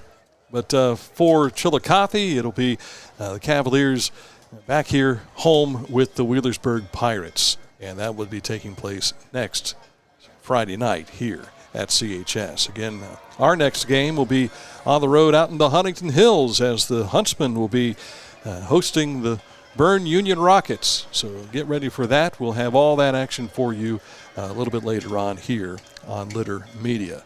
We'll be meeting up with Coach Clay Beeler, who is a Chillicothe graduate, and he, of course, is now with the Huntington Huntsmen running the program down there. We'll catch up with him on Monday and prepare, and then we'll reach out and try to catch up with Coach Hoop up at Bern Union as well. He's been there for 9 seasons now. So as we continue with our postgame, we'll be back in just a moment, take a look at some of the numbers, and we will probably have some Cavalier representation joining us at some point in time here. We're making some equipment changes with cameras and everything. So those of you who are watching the Circleville Tigers and Chillicothe Cavaliers slide, we will bring post-game coverage to you here momentarily. 34-0 is our final score. Back after this break on Litter Media. Welcome to the bundle event. Entering now our undisputed tag team champions, the mid-size SUV and the mid-century modern. Together with a State Farm agent, this auto and home duo are a powerful force of savings, service, and customizable coverage. Now, let's get ready to bundle. Contact State Farm agent Dave Strickland at 52 East Main Street, Chillicothe to bundle and save today. Availability and amount of discounts and savings vary by state. When you're hungry, you want it now. And it's even better when it's from people you know, like our locally owned Chillicothe Frisch's Big Boy Restaurant. For years, folks have enjoyed stopping in for the Frisch's Breakfast Bar, which is available 7 days a week. And even when you decide to eat on the go, their complete menu is available through the drive-thru, from Big Boy platters to chicken parm dinners, even the fresh salad bar. And top it off with a slice of pie or their famous hot fudge cake. Call ahead and they'll have it ready for you. Chillicothe Frisch's on North Bridge Street. Since 1974, Haynes Total Healthcare has been providing exceptional care to over 50,000 patients every year. Whether you're seeking chiropractic care, physical therapy, or nutritional guidance, Haynes has you covered. Athletes to seniors, pediatrics to geriatrics, Haynes treats patients of all ages, helping you live pain-free, stay active, and feel your best. Haynes places in the top 1% of clinics nationwide. You can trust that you're in good hands. Haynes Total Healthcare Center, where healing happens for every stage of life. HaynesHealth.com. Find a career you love with Pickaway Ross Adult Education. Skilled trades careers are in high demand with no signs of slowing down. Pickaway Ross offers career training programs with expert instructors and hands-on learning tactics to create a variety of opportunities. Visit our website for more information. Looking for a job that works with your life? Your local McDonald's is now hiring. Join a team that's all about flexibility, growth, and a fun, fast-paced work environment. At McDonald's, we're more than just burgers. We're part of the community. From supported local events to helping neighbors in need, we're proud to give back. Apply today at your local Chillicothe or Waverly McDonald's or makehire.com. We'd love to have you on the team. Ba-dum-bum-bum-bum. I'm loving it.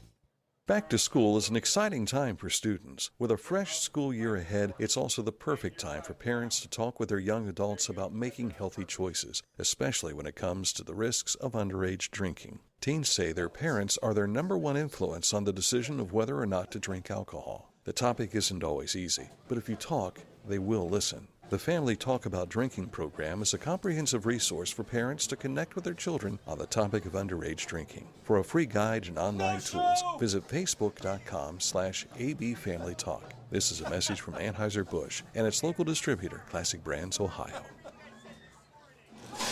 We are back again at the Obadiah Harris Family Athletic Complex, chatting with Bill Betson down there, who plays 2 games with our vintage baseball team, the Adena Worthingtons, and I was just giving him busting his chops there because he missed the last game with us, and so sometimes you get to say, hey, yeah, you're going to be a part of the team or not. Dan Ramey, Pat Highland. It's been a lot of fun here tonight, Pat. Yeah, it feels like and it was really cool coming back up here and working a ball game, and it was great to see the Cavaliers win. We are going to jump into a post-game form in just a moment. We've got our Litter Media banner is up on the wall here, so waltz on over here if you got enough mic cable. I don't know if he does. I don't know that I do. Okay. Well, I'll tell you what. We'll just go with a handheld. Okay. Come on over and we'll do the handheld deal. We'll pull this microphone up and go from there. And, Aaron, you'll have to take a look and see if we're getting good levels and everything, too. All right. Very good. During our radio days, you didn't get a chance to see what we won a night for Chillicothe, a big successful night for their program, something they wanted to see happen, and they got it started early. Well, they did, and when you've got a star running back like Carte Ligon, he just can do everything, and you just don't know what's going to happen, and all of a sudden he just starts pouring yards and touchdowns out there, and you've got a big lead, and the Cavs held on and played a great defense tonight. Yeah, when they hear them ringing the victory bell on week 1. You know you got a good start. That's a good feeling. And, it's a long summer, and those coaches have been with those kids in the weight room and working on that. So it's a good feeling to get that first win. And for Circleville, they know they've got some work to do now, and they've got a young quarterback. They've got some young kids in other areas. But tonight, Chillicothe may have had their way with them in some fashion, but I think there's a lot of fight in this Tiger team. There is. I mean, they play hard. They tackle hard. They created some interceptions. So I think they've got a lot to look forward to. They've got a tough schedule, but at the same time, the nice thing about Game 1 is there's Game 2 coming right behind it. Yes, and that big, how much improvement you can make from week 1 to week 2. Absolutely, and their schedule is not going to be easy, but at the same time, they've got a great coach leading the program, and I'm sure he knows how to handle that. He has walked this road before, and now it's just a matter of picking the daubers up, as Corky Miller used to say, and get right back at it. Well, and I think at the same time, you always find some kids that maybe you could play in a different position, and they might be able to do a few things extra. So they'll work out what didn't work, and they'll throw some new stuff in, and then they'll be all right. They had some moments where they caught Chillicothe off guard in some respects. Early on in that first quarter when they had the opening possession, it just didn't pay off for them as they got closer to the goal line. It did, and I think the biggest thing that Coach Sherritt might really want to work on is, and he'll tell you, is you can't have all those penalties. And they took them out of drives. They created some great field position for the Cavaliers. So you work those out, get rid of those, and then you can play some solid football. TJ Carper has some penalties that he would like to see taken out of the game, and because it can take you out of your game. It does, and there's some things that were probably just purely mental that happened. I mean, we saw the kickoff move back 5 yards because it was offside. We've never seen that, but that's something you got to get out of the game. So I'm sure they'll go through the films and fix all that. And that was only offsides because the ball fell off the tee. That's why I wondered about throwing the flag on that. This has got to be a big boost for Chillicothe. Now they've got to take on Wheelersburg. They can't have these kind of mistakes against Wheelersburg. They can't, and Wheelersburg will just hammer the football. And it'll be a great test. But the Cavaliers got some players, and with that in mind, I don't know it's going to be a 28-0 blowout, but I think it'll be a good contest next week. Circleville, on the other hand, they go to Washington Courthouse, and they get a chance to kind of get back on track again. Well, that's the nice thing about it. You get back out there. I hope their kids kind of get through some injuries, and they had some problems with leg cramps. If they get that solved, I think they'll be just fine. There's a victory celebration going on down here, and we're hoping to have Coach TJ Carper joining us here shortly. So we're going to take another break and be back in just a moment here with the Litter Media postgame show. The Pike County Career and Technology Center provides hands-on, skilled trades training with engaging curriculums and endless possibilities. From automotive technology, carpentry, business management, to culinary arts and interactive media. From electricity, welding, HVAC, engineering, and medical technology to pre-nursing, basic food service, and public safety. We're preparing our youth for America's workforce through today's technology. To learn more about Pike County CTC, visit pikectc.org. Discover Ross County. From the breathtaking outdoor adventures to the historic sights of Chillicothe and family-friendly events and festivals. Explore more at visitchillicotheohio.com or download the free mobile app today. Ralph Financial is a comprehensive financial services firm committed to helping our clients improve their long-term financial success. Our customized programs seek to grow, protect, and conserve our clients' wealth by delivering personalized service and expertise. Securities and advisory services offered through LPL Financial, a registered investment advisor, member, FINRA SIPC. Please call us at 740-775-1040 to schedule a consultation. At Litter Quality Propane, our customer experience is unmatched thanks to our resources and custom options. Visit litterpropane.com or our convenient free mobile app to make a payment or order propane. No hassling with a phone call. Our very manageable payment initiative means there's no bill when there's a fill. You only pay for the propane you use. Plus, if you don't like the color of our tank, Litter's custom propane shop allows you to match the color of your home or even show your school spirit. Get all the details now at litterpropane.com. The mower store with brand names, great selection, big inventories, and in-house service for what you want. Hometown Motors Incorporated is the mega mower store you've dreamed about, representing the biggest names in lawn and power equipment. Hometown Motors Incorporated on Eastern Avenue in Chillicothe is the place to shop. Make Hometown Motors Incorporated your go-to when it comes to lawn and power equipment. You'll love your experience shopping with us. Visit us online or stop on in, 818 Eastern Avenue, Chillicothe. Each week, we'll announce the Neil Coleman Insurance Wyandotte Mutual Litter Media Player of the Week, presented by Homeland Credit Union. And in December, we'll announce the Player of the Year. Nominate any amateur athlete by visiting littermedia.com and click on Player of the Week. You'll also see the players we've named throughout the year. Make your nomination today for the Neil Coleman Insurance Wyandotte Mutual Litter Media Player of the Week, presented by Homeland Credit Union. Still waiting on our sideline man to get out of a conversation and bring Coach TJ Carper up here. So hopefully that'll happen here soon. In the meantime, we've got some statistical information we want to take a look at. Dan, for the visiting Circleville Tigers, Chase Captain carried the ball 8 times for 34 yards. Azell had 15 carries for 60 yards. Cassidy, 10 carries for 27. Spradlin, 1 for 7.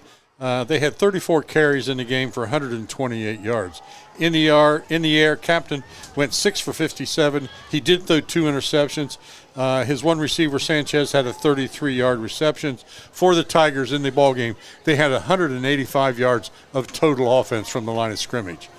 For the victorious Cavaliers, Carte Ligon, 15 carries tonight, 169 yards on the ground. He had touchdown runs of 2, 6, and 58 yards, along with a 72-yard interception for a pick six to lead the Cavaliers to 28 points.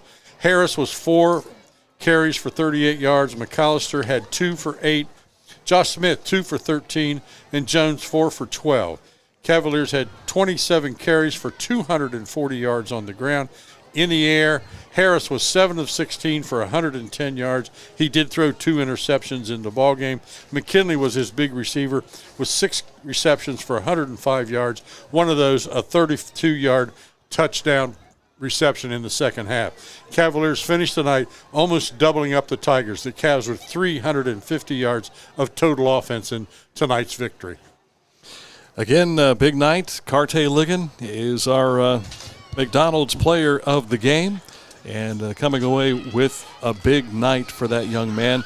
Again, touchdowns of 2, 6, 58 yards, and that 73-yard pickoff that went back to the house. Again, for Circleville, they find themselves getting ready for Washington Courthouse next week, so it'll be another cat fight next week. Tonight it was the Cavs and Cats, but it'll be the Tigers and the Lions going at it next Friday night. For Chillicothe, they will be having a swashbuckling night. You'll have the Pirates coming on board here to the O and have them go at it here on next Friday evening. Well, I think that's going to do it. We're going to wrap things up because our post-game interviews have been sidelined, and so we're not going to get a chance to talk to them. But maybe we'll catch up with them later and have a chat and share that with you on our post-game coverage that we'll have. I'm sure you can catch up and get all the inside information Monday night at Shawnee Lanes. You betcha. It's the Porter's Cavalier Roundtable Show taking place at Shawnee Lanes inside Julio's Pizzeria. Again, that starts at 7 o'clock, and we plan on doing a live stream of that for you as well, so you'll get a chance to see the kids and the coaches and everybody that we talk to as well. Pat, it's been great. Thank you for helping us. I know this is a one-week cameo, but if you get that itch again, let me know. All right. I appreciate the opportunity and had a great time, and I'm sure everybody look forward to listening to you guys throughout the season throughout Southern Ohio. That's what our plan is and what our hope is as well. Aaron Glandon helping us out with the stream tonight and keeping all that going, and, of course, Dan Jr. taking photos for us this evening. We'll have some of those. I'll have to have another conversation with him about his post-game getting guests here for us. That's it. Again, a final score for you tonight. It was Chillicothe 34, Circleville nothing. You've been listening to high school football coverage. It's a